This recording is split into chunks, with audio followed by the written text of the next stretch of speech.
പെട്ടെന്ന് എലക്ഷൻ പറയുമ്പോൾ പെട്ടെന്ന് ഒരു സെലിബ്രിറ്റി അവിടെ കയറിയിരിക്കുമ്പോൾ അല്ലെങ്കിൽ ആ സ്ഥാനം കൊടുക്കുമ്പോൾ രാഷ്ട്രീയം എന്ന് പറയുന്നത് തന്നെ ജനസേവനം എന്നാണ് പറയുന്നത് അല്ലേ.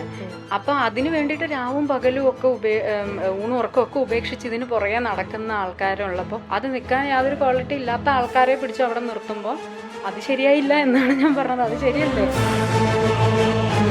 കൃഷ്ണ ആ പറഞ്ഞ സ്റ്റേറ്റ്മെന്റിൽ നിന്ന് മാറ്റി പറയാനോ അല്ലെങ്കിൽ ഞാൻ പറഞ്ഞത് തെറ്റായി പോയി ഒരു മാപ്പ് ചോദിക്കാനോ അങ്ങനത്തെ ഒരു നിലപാടിലേക്ക് കൃഷ്ണ വന്നിട്ടില്ല. ചേച്ചിക്ക് ഒരു കാര്യം അറിയാം, ഏറ്റവും കൂടുതൽ ഞാൻ ചീത്ത കേൾക്കുന്നത് ഞാൻ ചിരിക്കും എന്ന് പറഞ്ഞിട്ടാണ്. അപ്പൊ അത്തരത്തിലുള്ള വീഡിയോ കട്ടും കാര്യങ്ങളും കണ്ടപ്പോഴെങ്കിലും കൃഷ്ണയ്ക്ക് തോന്നിയോ ഞാൻ ചെയ്തത് തെറ്റിപ്പോയി എന്നോ? ഞാൻ ഈ പണി നിർത്തി പോയില്ല, എനിക്ക് ഈ പണി അറിയൂ. കമ്പാനിയനൊക്കെ ഉണ്ട് ചേച്ചി, അതൊക്കെ നല്ല സേഫ് ആയിട്ട് ആളവിടെ ഇരിപ്പുണ്ട്, ഒരു കുഴപ്പമില്ല. ഇനി അതും പറയാം. ഇൻസ്റ്റയിൽ ഒരു ദിവസം ഞാൻ നോക്കിയപ്പോൾ ഒരാളെ നീട്ടി വലിച്ചൊരു മെസ്സേജ്, ആളൊരു ഡിവോഴ്സിയാണ്, പിന്നെ എന്നതാ എനിക്ക് എന്തൊക്കെയോ ബിസിനസ്സും കാര്യങ്ങളും ഇതൊക്കെയാണ്, ഞാൻ നിങ്ങളെ പൊന്നു പോലെ നോക്കാം, എനിക്ക് നിങ്ങൾക്ക് ഒരു ജീവിതം ആഗ്രഹമുണ്ട്, വരൂ. പുള്ളിയെ കൊണ്ട് എനിക്ക് ഒരു ശല്യമില്ല, എന്നെ കൊണ്ട് പുള്ളിക്ക് ഒരു ശല്യമില്ല. പുള്ളിയുടെ അമ്മയ്ക്കും അറിയാം, എന്റെ ബ്രദറിനും അറിയാം. ആ ഒരു സമയത്ത് ഏർലി ഏജിൽ പോലും ഇത്തരത്തിലുള്ള ഒരു അഫെയറിലേക്ക് പോവുക, അങ്ങനെ കമ്മിറ്റ്മെന്റ് വെക്കുക, അങ്ങനെ ഒന്നും അപ്പോൾ ഉണ്ടായിട്ടില്ലേ? ഉണ്ടായിട്ടുണ്ടാവുന്നല്ല, ഉണ്ടായിട്ടുണ്ട്. ഇപ്പൊ നേരത്തെ ഞാനിപ്പോ സെലിബ്രിറ്റീസ് വന്ന് പല കാര്യങ്ങൾ ചെയ്യുമോ എന്നുള്ള കാര്യത്തിൽ സംശയം ഉണ്ടോ എന്ന് പറഞ്ഞാൽ ഞാൻ അങ്ങനെ ആകെ ഒരാളെ കണ്ടിട്ടുള്ളൂ, ഗണേശേട്ടനെ. ഇത്രയധികം ആത്മബന്ധമുള്ള ഒരാളാണ് എനിക്ക് ഗണേശേട്ടനെ. എനിക്ക് വളരെ പേഴ്സണലായിട്ട് എനിക്ക് അറിയാവുന്ന ആളാണ് ഗണേശേട്ടൻ. വിളിച്ച ആൾക്കാരോട് ഇങ്ങനെ തന്നെ ഞാൻ പറഞ്ഞത്, എൻ്റെ പൊന്നു ചേച്ചി, എനിക്ക് ഇവർ തള്ളും പോലെ ഒന്നും തള്ളാൻ എനിക്കറിയാൻ പാടില്ല. ഇഞ്ചി മൈ മീൽ പാർട്ട്ണർ. തൻ്റെ നിലപാടാണ് തൻ്റെ വ്യക്തിത്വം എന്ന് ഉറക്കെ പറയുന്ന ഒരു കലാകാരി. ബിഹൈൻഡ് ദ സീൻസിൽ ഇന്ന് നമ്മളോടൊപ്പം ഒരു മൾട്ടി ഫാസറ്റഡ് പേഴ്സണാലിറ്റിയാണ്. നല്ലൊരു നർത്തകിയാണ്, നല്ലൊരു ഗായികയാണ്, നല്ലൊരു ആങ്കറാണ്, നല്ലൊരു അഭിനേത്രിയാണ്. യെസ്, അങ്ങനെ ഒരു മൾട്ടി ഫാസറ്റഡ് പേഴ്സണാലിറ്റി എന്ന് പറയുന്നത് മറ്റാരുമല്ല, കൃഷ്ണപ്രഭ. ഹലോ കൃഷ്ണപ്രഭ. ഹലോ, നമസ്കാരം. നമസ്കാരം. കൃഷ്ണപ്രഭ എന്നൊക്കെ പറഞ്ഞ് ഭയങ്കര ഒഫീഷ്യലി ഒന്നും പറയേണ്ട കാര്യമില്ല. എല്ലാ ഓണത്തിനും വിഷുവിനും കൃഷ്ണയുടെ വീട്ടിലേക്ക് ഞങ്ങൾ ചിപ്സും സാധനങ്ങളും ഗിഫ്റ്റും കാര്യങ്ങളും ഒക്കെ ആയിട്ട് എപ്പോഴും ഇടിച്ചു കയറുന്ന നമ്മുടെ മൈൽ സ്റ്റോണിന്റെ ഒരു ഫാമിലി മെമ്പറും കൂടിയാണ് കൃഷ്ണപ്രഭ. പക്ഷെ ഇന്നിപ്പം നമ്മളിങ്ങനെ പോഡ്കാസ്റ്റ് മൈക്കും ഒക്കെ വെച്ച് ഇങ്ങനെ സാരിയൊക്കെ കൊടുത്ത് ഇങ്ങനെ ഇരിക്കുമ്പോൾ നമ്മൾ കുറച്ചൊന്ന് ഒരു ചട്ടക്കൂട്ടിൽ ഇരുന്ന് സംസാരിക്കുന്ന പോലെ അല്ലേ? ഞാൻ ആദ്യമായിട്ടാണെന്ന് തോന്നുന്നു ഒരു ഇന്റർവ്യൂ ഒരു സാരിയെ കൊടുത്ത് ഇച്ചിരി കോളർ ബ്ലൗസ് ഒക്കെ. അപ്പൊ എനിക്ക് തന്നെ എന്തോ ഞാൻ അല്ലാത്ത പോലെയൊക്കെ തോന്നുന്നുണ്ടോ? എന്തോ ഓണത്തിന്റെ ഇന്റർവ്യൂവിനൊക്കെ സാരി കൊടുത്തിട്ടുണ്ട്, അല്ലാതെ നോർമലി ജീൻസ് ആൻഡ് ടോപ്പോ അല്ലെങ്കിൽ അങ്ങനെ ചുരിദാർ ഇട്ടിട്ടേ കണ്ടിട്ടുള്ളൂ. ഓക്കെ, ഞാൻ ഒരു കാര്യം കൂടി പറയാം. ഇപ്പൊ മൈൽ സ്റ്റോൺ മേക്കേഴ്സ് എന്ന് പറയുന്നത് നമ്മളുടെ ഒരു ഫാമിലി പോലെയാണ്. ഒരുപാട് കാലങ്ങളായിട്ട് ഇന്റർവ്യൂ വേണം, ഞാൻ നോക്കാം എന്ന് പറഞ്ഞിട്ടും ഇങ്ങനെ മാറ്റി മാറ്റി വെച്ചിരുന്ന ഒരു സംഭവമാണ്. അത് ഇന്നിപ്പോ ആഗതമായിരിക്കുന്നു. ഇപ്പൊ കൊറേ കൃഷ്ണ പറയുന്ന പല കാര്യങ്ങളും സോഷ്യൽ മീഡിയയിലൂടെ ഇട്ട് ആൾക്കാർ ട്രോൾ ചെയ്യുന്നുണ്ട്, വൈറൽ ആവുന്നുണ്ട്. ഇപ്പൊ തന്നെ ഇപ്പൊ ഇലക്ഷന്റെ കാര്യം പറഞ്ഞപ്പോ തന്നെ ഇലക്ഷനെ ബേസ് ചെയ്തിട്ട് കൃഷ്ണനെ വിളിച്ചിരുന്നു. BJP എൻഡിഎയും കൂടെ ജോയിൻ ചെയ്തപ്പം അവിടുന്ന് വിളിച്ചപ്പം കൃഷ്ണ പറഞ്ഞ ഒരു കമന്റ് ഒക്കെ ഇപ്പൊ ഭയങ്കര അധികം വൈറലായി നിൽക്കുന്നുണ്ട്. സൊസൈറ്റിയിൽ ഈ സമൂഹത്തിനെ സേവിക്കുന്ന ഒരുപാട് ആൾക്കാർ നിലവിലുള്ളപ്പോൾ അവരല്ലേ മുന്നിലേക്ക് വന്ന് നിൽക്കേണ്ടത്, അല്ലാതെ എന്നെ ഉൾപ്പെടെയുള്ള ഞങ്ങളെ പോലത്തെ ആക്ടേഴ്സ് ആണോ വരേണ്ടത് എന്ന് കൃഷ്ണ പറഞ്ഞ കാര്യങ്ങളൊക്കെ ഇപ്പൊ വളരെയധികം സോഷ്യൽ മീഡിയയിൽ എല്ലാവരും വിട്ട് ട്രോൾ ചെയ്യുന്നുണ്ട്. അത് ഇത്തരത്തിലുള്ള ഓരോന്നും അതിനകത്ത് കൃഷ്ണ പറഞ്ഞത്, എന്താ പറയാ, ഞങ്ങളെ പോലത്തെ കലാകാരന്മാരെ നിങ്ങൾ എന്താ പറയാ വിളിക്കണ്ട, അല്ലാതെ വിളിക്കട്ടെ എന്ന് തന്നെയല്ലേ പറയണം. അപ്പം മറ്റേ സൈഡിൽ നിൽക്കുന്നവരും ഉണ്ടല്ലോ, അപ്പം അവർക്കത് എങ്ങനെ ഫീൽ ചെയ്യും? അങ്ങനെയൊക്കെ ചിന്തിക്കുവോ കൃഷ്ണ ഇങ്ങനെ പറയുമ്പം? ഞാൻ എൻ്റെ അഭിപ്രായമാണോ പറയുന്നത്, മറ്റുള്ളവരെ ഞാൻ ഒരു തരത്തിലും മോശമാക്കുന്ന രീതിയിൽ ഞാൻ ഇതുവരെ ഒരിടത്തും പറഞ്ഞിട്ടില്ല. അത് ഇതിന് മുൻപുള്ള ഞാനിപ്പോ വാ തുറന്ന ചില സമയത്ത് വിവാദമായതുകൊണ്ട് അങ്ങനെ വേറൊരാള് ഒരു വ്യക്തിപരമായിട്ടൊന്നും അങ്ങനെ നമുക്കിങ്ങനെ അത് ശരിയാവില്ല അല്ലെങ്കിൽ അവർക്കൊരു വേദനിക്കുന്ന രീതിയിൽ ഒന്നും ഞാനങ്ങനെ പർപ്പസ്ഫുള്ളി അങ്ങനെ പറഞ്ഞിട്ടില്ല. പിന്നെ ഞാൻ ഈ പറഞ്ഞ കാര്യം ഇപ്പൊ ഇന്നലെയൊക്കെ കിടന്ന് കറങ്ങുന്നുണ്ട്. ഇപ്പൊ ആരൊക്കെയോ എനിക്ക് അയച്ചിട്ടുണ്ട്. അത് എന്റെ മെയിൻ ഒരു കാര്യം എന്ന് വെച്ചാൽ ഇപ്പൊ നമുക്ക് വാ തുറക്കാൻ പറ്റത്തില്ല എന്ന് പറയുന്നത് ഇപ്പം മുഖ്യധാര മാധ്യമങ്ങളല്ല, അല്ലാതെയുള്ള ചില റീച്ചിന് വേണ്ടിയിട്ട് പെടാപ്പെടുന്ന സ്ട്രഗ്ലിംഗ് ആയിട്ടുള്ള ചില ഓൺലൈൻ മാധ്യമങ്ങളൊക്കെ നമ്മൾ പറയുന്ന ഒരു സെന്റൻസിന്റെ ആദ്യത്തെ പോർഷൻ എടുക്കും, ഉം. അവസാനത്തെ പോർഷൻ എടുക്കും, എന്നിട്ട് ഇതൊരു യോജിപ്പിക്കുന്നതായിരിക്കും. ഓ. എന്നിട്ടാണ് ഇവര് ഒരു പോസ്റ്റ് പോലെയൊക്കെ ആക്കിയിട്ടൊക്കെ വിടുന്നത്. അത് കുഴപ്പമില്ല. നമ്മൾ ആ ഒരു തരത്തിലൊരു ചാരിറ്റിയാണ് നമ്മൾ അവർക്കും വേണ്ടി ചെയ്യുന്നത്. കാരണം അതുകൊണ്ട് അവർ ജീവിക്കുന്നുണ്ടല്ലോ. പക്ഷെ അപ്പൊ ഇപ്പൊ പറഞ്ഞ ഈ ഒരു കമന്റ് ഇത് ഞാൻ ഞാൻ പറഞ്ഞത് പറഞ്ഞതല്ലേ? അതെ അതെ ഞാൻ ഉള്ള കാര്യം തന്നെയാണ് പറഞ്ഞത്. ഇത് ഇപ്പൊ ഞാനിത് കണ്ടപ്പോൾ ഒരുപാട് പേര് പറഞ്ഞു ഇവര് ഭയങ്കര മെച്ചുവേർഡ് ആയിട്ടുള്ള ഒരു ആൻസർ ആണല്ലോ പറഞ്ഞിട്ടുള്ളത്, നല്ല കാര്യമാണല്ലോ പറഞ്ഞത്. അപ്പൊ ഒരുപാട് പേര് അത് ചിന്തിക്കുന്നുണ്ട് എന്നുള്ളതാണ് എനിക്ക് അതിൽ നിന്ന് മനസ്സിലായിട്ടുള്ള കാര്യം. ഇപ്പൊ ഇത് തെറ്റാണെന്നല്ല പറഞ്ഞത്. അന്ന് എന്നോട് ചോദിച്ച ആ വീഡിയോയിൽ പോലും പകുതി അവർ ഇട്ടിട്ടുള്ളൂ. ഞാൻ എല്ലാ ഡീറ്റെയിൽസും അതിൻ്റെ അകത്ത് പറഞ്ഞിട്ടുണ്ട്, അതിൽ പോലും പകുതി ഇട്ടിട്ടുള്ളൂ. അതെനിക്ക് ഏത് ഓൺലൈൻ മീഡിയ ആണ് വന്ന് അവരുടെ പേര് പോലും എനിക്ക് അറിയത്തില്ല. അന്ന് ആ പ്രോഗ്രാം കഴിഞ്ഞ് ഇറങ്ങിയപ്പോൾ അവർ ചോദിച്ചപ്പോൾ ഞാൻ പറഞ്ഞതാണ്. പക്ഷെ അവരത് ഇട്ട പോർഷൻസ് ഒക്കെ നല്ലത് തന്നെ, ഞാൻ ഉദ്ദേശിച്ച കാര്യങ്ങൾ തന്നെയാണ്. അതിൻ്റെ അകത്ത് ഞാൻ പറഞ്ഞിട്ടുള്ളത് കുറച്ചുകൂടെ ഞാനൊന്ന് എക്സ്പ്ലെയിൻ ചെയ്ത് പറയാം. ഇത് നിങ്ങൾ കട്ട് ചെയ്യില്ല എന്ന് ഇല്ല. വിചാരിക്കുന്നു. ഇല്ല ഇല്ല ഇല്ല. അതായത് ഞാൻ ഉദ്ദേശിച്ച കാര്യം, ഇപ്പൊ നമ്മളൊക്കെ കോളേജിലൊക്കെ പഠിക്കുമ്പോൾ ഒരുപാട് സുഹൃത്തുക്കള് യൂത്ത് വിങ് ഉണ്ടല്ലോ, എല്ലാ പാർട്ടിക്കും യൂത്ത് വിങ്ങുകളുണ്ട്. അതില് അവരായിരിക്കും മുന്നിട്ട് ഇറങ്ങുന്നത് ഒരു സമരം ചെയ്യാനായിട്ട്. നമ്മൾ ഈ ന്യൂസിൽ കാണുന്ന പല സമരത്തിലും തലപൊട്ടി, അടികൊണ്ട് തലപൊട്ടി, ചോരകൽപ്പിച്ച് പോലീസ് വണ്ടിയിൽ അവരെ തൂക്കിയെടുത്തിട്ടിട്ട് പോകുന്നത്, ജലപീരങ്കി വരുമ്പോൾ ഉടുതുണി പോലും പറഞ്ഞു പോയിട്ട് അവരെ ഇട്ട് റോഡിലിട്ട് അടിച്ച്, അവരാണ് ഏറ്റവും കൂടുതൽ സ്ട്രഗിൾ ചെയ്യുന്ന ആൾക്കാർ. നമ്മൾ ഒരു നേതാവൊന്നും അതിൻ്റെ മുമ്പിൽ നിന്ന് കുറച്ച് കാര്യങ്ങളൊക്കെ സംസാരിക്കും എന്നുള്ളതല്ലാതെ, അല്ലെങ്കിൽ ഇതുപോലുള്ള സമരങ്ങൾക്കൊക്കെ പണ്ട് അടികൊണ്ട് വന്നിട്ടുള്ള ഒരുപാട് ആൾക്കാരുണ്ടല്ലോ, ഇവർക്കാണ് കൂടുതൽ സ്ട്രഗിള് കിട്ടിയിട്ടുള്ളത്, ചെയ്യേണ്ടി വന്നിട്ടുള്ളത്. അപ്പോൾ അവരെ പരിഗണിക്കേണ്ടതല്ലേ? ഞാനൊരു സിമ്പിൾ ഒരു എക്സാമ്പിൾ പറഞ്ഞുതരാം. ഞാൻ പണ്ട് ട്രൂപ്പിൽ ഡാൻസ് ചെയ്തുകൊണ്ടിരുന്ന കാര്യം ഞാൻ പറഞ്ഞല്ലോ. അപ്പോൾ ഞങ്ങൾ ആറ് പേരാണ് മനോജ് ഗിന്നസിൻ്റെ ടീമിൽ ഡാൻസ് ചെയ്യുന്നത്. അപ്പോൾ നമ്മൾ മിക്ക സ്റ്റേജുകളിലും ഞാനായിരിക്കും മെയിൻ ലീഡായിട്ട്, സെൻട്രൽ ഗേളായിട്ട് നിന്ന് ഡാൻസ് ചെയ്യുന്നത്. നമ്മളുടെ പെയറും ഇവരുമൊക്കെ കാണും. പക്ഷെ ചില പ്രോഗ്രാം, വലിയ പ്രോഗ്രാംസ് വരുമ്പോൾ ഞാൻ ചെയ്ത പോർഷൻ ചെയ്യാനായിട്ട് വേറൊരു ഏതെങ്കിലും ഒരു സെലിബ്രിറ്റി വരും. ഡാൻസേ കളിക്കാൻ അറിയത്തില്ലായിരിക്കും, പക്ഷെ ഒരു സിനിമാ നടി എന്നുള്ളൊരു ലേബലിൽ വന്നിട്ട് പ്രോഗ്രാംകാർ ആവശ്യപ്പെട്ടതായിരിക്കും, അവർ വന്ന് കളിക്കും. നമ്മൾ സൈഡായിട്ട് മാറിക്കൊടുക്കും. ഇവർ വന്ന് എന്തോ കാണിച്ചിട്ട് പോകും. നമ്മൾ മേടിക്കുന്നതിനേക്കാൾ കൂടുതൽ ലക്ഷക്കണക്കിന് പൈസ മേടിച്ചുകൊണ്ടായിരിക്കും ഇവർ പോകുന്നത്. ഇവരെന്തേ കാണിച്ചിട്ട് പോയെന്ന് കാണുന്നവരും വിചാരിക്കും, നമ്മളും വിചാരിക്കും, കണ്ടക്ട് ചെയ്തവരും വിചാരിക്കും. പക്ഷെ അപ്പം നമുക്ക് തോന്നില്ല, ചേടാ ഇതിപ്പോ ഞാൻ ആരായി എന്ന് തോന്നത്തില്ലേ? ആ ഒരു സെയിം അവസ്ഥ തന്നെയാണ് ഇതിൻ്റെ അകത്തും കൂടുതൽ വരുന്നതെന്ന് എനിക്ക് തോന്നണം. അപ്പം ഞാനിതൊരു വലിയ പ്രശ്നമാക്കാൻ വേണ്ടി പറഞ്ഞതല്ല. ആ ഒരു നാടിനെ അറിഞ്ഞ് അവിടുത്തെ ഒരു ലോക്കലായിട്ടുള്ള ആൾക്കാർ, അവർക്കെല്ലാം മുക്കും മൂലം അറിയാമായിരിക്കും. ഇതിനു വേണ്ടിയിട്ട് എല്ലാം ഉപേക്ഷിച്ച് നിൽക്കുന്നവരുണ്ടല്ലേ, നമുക്ക് തന്നെ അറിയാവുന്ന എത്രയോ ആൾക്കാരുണ്ട്. അപ്പോൾ അവർക്ക് അവരെ കൂടുതൽ പരിഗണിക്കേണ്ടതാണ് എന്നാണ് ഞാൻ പറഞ്ഞത്. അത് ഓരോ പാർട്ടിക്കും അതിന്റെ പിന്നിൽ എന്തെങ്കിലും ഒരു സ്ട്രാറ്റജി ഉണ്ടാവുമല്ലോ. ഇപ്പൊ എന്നെ വിളിച്ചപ്പോ ഞാൻ അവരോട് ചോദിച്ചു വ്യക്തമായിട്ട്. ഇത് ഇവരായിട്ട് എനിക്ക് നേരത്തെ നല്ല ബന്ധം ഉള്ളതാണ്, ഞാൻ അവരുടെ ഷോസ് ചെയ്തിട്ടുണ്ട്. അപ്പം ഇവരെന്നെ വിളിച്ചപ്പോൾ ചോദിച്ചു നിൽക്കാൻ താല്പര്യമുണ്ടോ? ഞാൻ പറഞ്ഞില്ല, നിൽക്കാൻ താല്പര്യമില്ല. ഓക്കെ. അപ്പൊ ഞാൻ വിളിച്ച ആൾക്കാരോട് ഇങ്ങനെ തന്നെ ഞാൻ പറഞ്ഞ, എന്റെ പൊന്നു ചേച്ചി, എനിക്ക് ഇവർ തള്ളും പോലെ ഒന്നും തള്ളാൻ എനിക്കറിയാൻ പാടില്ല. എനിക്ക് ഒരു ഡാൻസ് കളിക്കാനോ പാട്ട് പാടാനോ എനിക്കറിയുള്ളൂ. അവർ തള്ളുന്നത് പോലെ 5ാം ക്ലാസ്സിൽ ABVP സെക്രട്ടറി ആയിരുന്നു എന്നും പിന്നെ SFIയിൽ സെക്രട്ടറി ആയിരുന്നു എന്നൊക്കെ അങ്ങനെയൊക്കെ പറയാനൊന്നും എനിക്കറിയില്ല. അപ്പോൾ അതുകൊണ്ട് ഞാൻ അതിനൊരു യോഗ്യത ഉള്ള ആളായിരിക്കത്തില്ല. അപ്പോൾ അതുകൊണ്ട് അത് ശരിയാവില്ല എന്ന് ഞാൻ പറഞ്ഞു. അപ്പം ഞാൻ ചോദിച്ചത് എന്താണ് ഇതിൻ്റെ ഒരു ഇങ്ങനെ ഒരു കാര്യം തീരുമാനിക്കാനുള്ള ഒരു കാര്യം എന്താണെന്ന് ചോദിച്ചപ്പോൾ പറഞ്ഞു, ഫേസ് വാല്യൂ ഉണ്ടെങ്കിൽ കുറച്ചുകൂടെ ആൾക്കാരോട് അടുത്ത് നിൽക്കും എന്നുള്ളതാണ്. ഓക്കെ. അപ്പൊ അതാണ് എന്നുണ്ടെങ്കിൽ ഈ ഇപ്പോൾ ഒരു 10-25 ദിവസമാണ് ഇലക്ഷൻ പ്രചരണങ്ങളും കാര്യങ്ങളും ഇതുമൊക്കെ നടക്കുന്നത്. അപ്പോൾ ഈ ഫേസ് വാല്യൂ യൂസ്ഫുൾ ആവും. ഇത് കഴിഞ്ഞിട്ട് ഈ ഫേസ് വാല്യൂ യൂസ്ഫുൾ ആവും എന്ന് തോന്നുന്നുണ്ടോ? അങ്ങനെ ചോദിച്ചു. അപ്പൊ അവര് തന്നെ പറഞ്ഞു, കൃഷ്ണ പറയണ കാര്യം കറക്റ്റ് തന്നെ, വേണ്ട നമുക്ക് വേറെ നിവർത്തിയില്ല എന്ന് പറഞ്ഞു. അപ്പൊ പിന്നെ എന്താ പറയാ, ഞാന് അത് കഴിഞ്ഞിട്ടുള്ള കാര്യമാണ് ആലോചിച്ചത്. ഇപ്പൊ ഒരു ഇലക്ഷൻ കഴിഞ്ഞു കഴിയുമ്പോൾ നമ്മളിപ്പോ ഈ ഇലക്ഷന്റെ സമയത്ത്, പ്രചരണത്തിന്റെ സമയത്ത് നമ്മൾ ഒത്തിരി വാഗ്ദാനങ്ങൾ കൊടുക്കും. എന്തൊക്കെയോ പറയണ്ടായിരുന്നല്ലോ, ബംഗാളിക്ക് എന്തൊക്കെയോ കൊടുക്കുന്നു, ബംഗാളികൾ ഓടിക്കുന്നു, അങ്ങനെ എന്തൊക്കെയോ പറയണ്ടായിരുന്നു. അതൊക്കെ അങ്ങനെയൊക്കെ കുറെ കാര്യങ്ങൾ ചെയ്യാൻ ഇവർ പ്രാപ്തരാണോ എന്നുള്ളതാണ് നമ്മൾ ആദ്യം ആലോചിക്കേണ്ടത്. പിന്നെ ആ നാട്ടിലൊരു പ്രശ്നം വന്നാൽ അവരുടെ കൂടെ നിന്ന് ഇവർ പണിയെടുക്കുവോ? ഞാനാണെങ്കിൽ എടുക്കില്ല. കാരണം അതുപോലെ ഞാൻ അവർ വിളിച്ചപ്പോൾ തന്നെ ഞാൻ പറഞ്ഞു, ഒന്നാമത് ഇത് പ്രോഗ്രാമുള്ള സമയമാണ്. പ്രോഗ്രാമിന്റെ സമയത്ത് നിങ്ങൾ ഒരു പ്രചരണത്തിന് വിളിച്ചാൽ പോലും എന്നെ കൊണ്ട് വരാൻ പറ്റത്തില്ല. കാരണം ഒന്നാമത് നമ്മൾ അഡ്വാൻസും ഇതുമെല്ലാം മേടിച്ച് വെച്ചിട്ടുണ്ട് പ്രോഗ്രാമിൻ്റെ. പിന്നെ ഞാൻ ഡാൻസ് ചെയ്യാനും പാട്ട് പാടാനും ഞാൻ പോകും. അതിൻ്റെ ഇടയിൽ ഈ പ്രചരണത്തിനൊന്നും വരാനുള്ള നേരമൊന്നും നമുക്കുണ്ടാവത്തില്ല.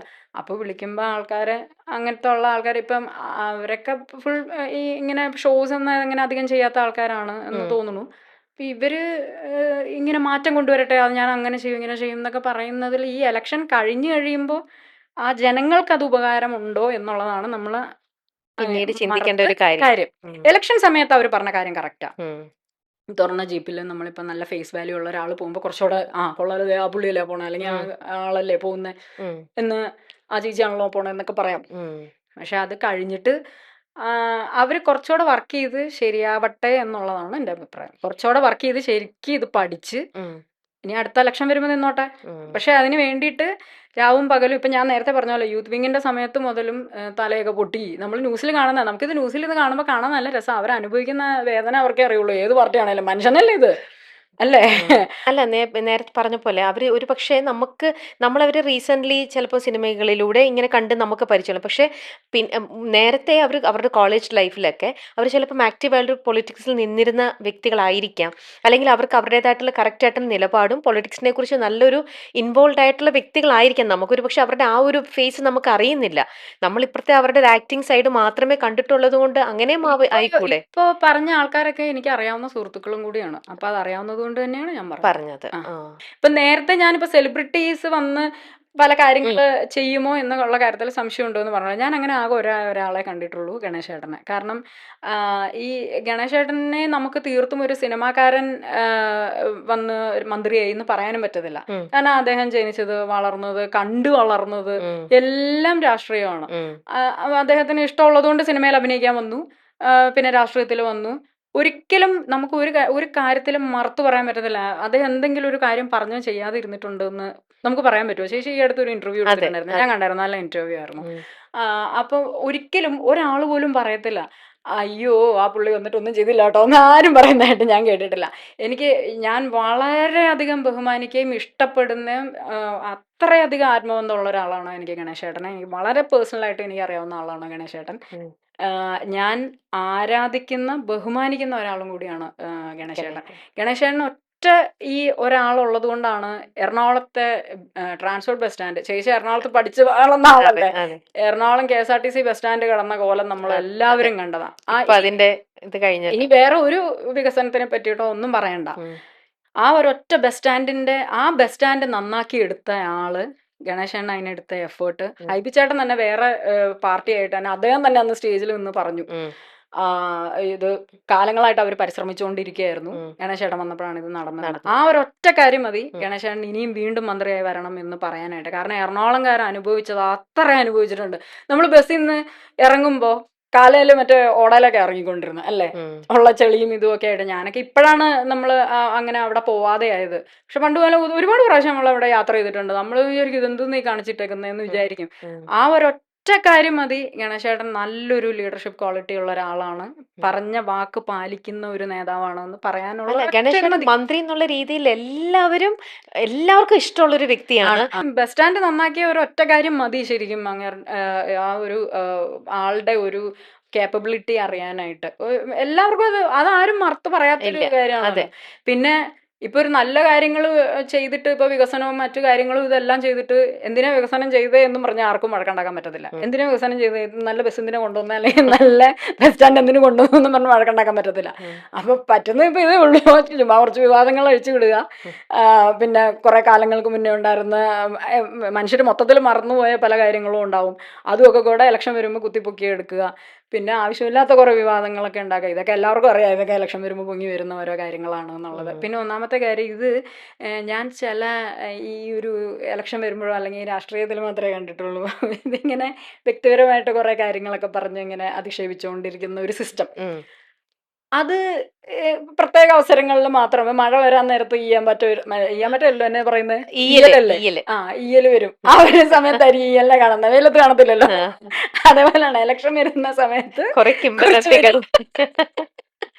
അങ്ങനെ. പിന്നെ ഒന്നാമത്തെ കാര്യം,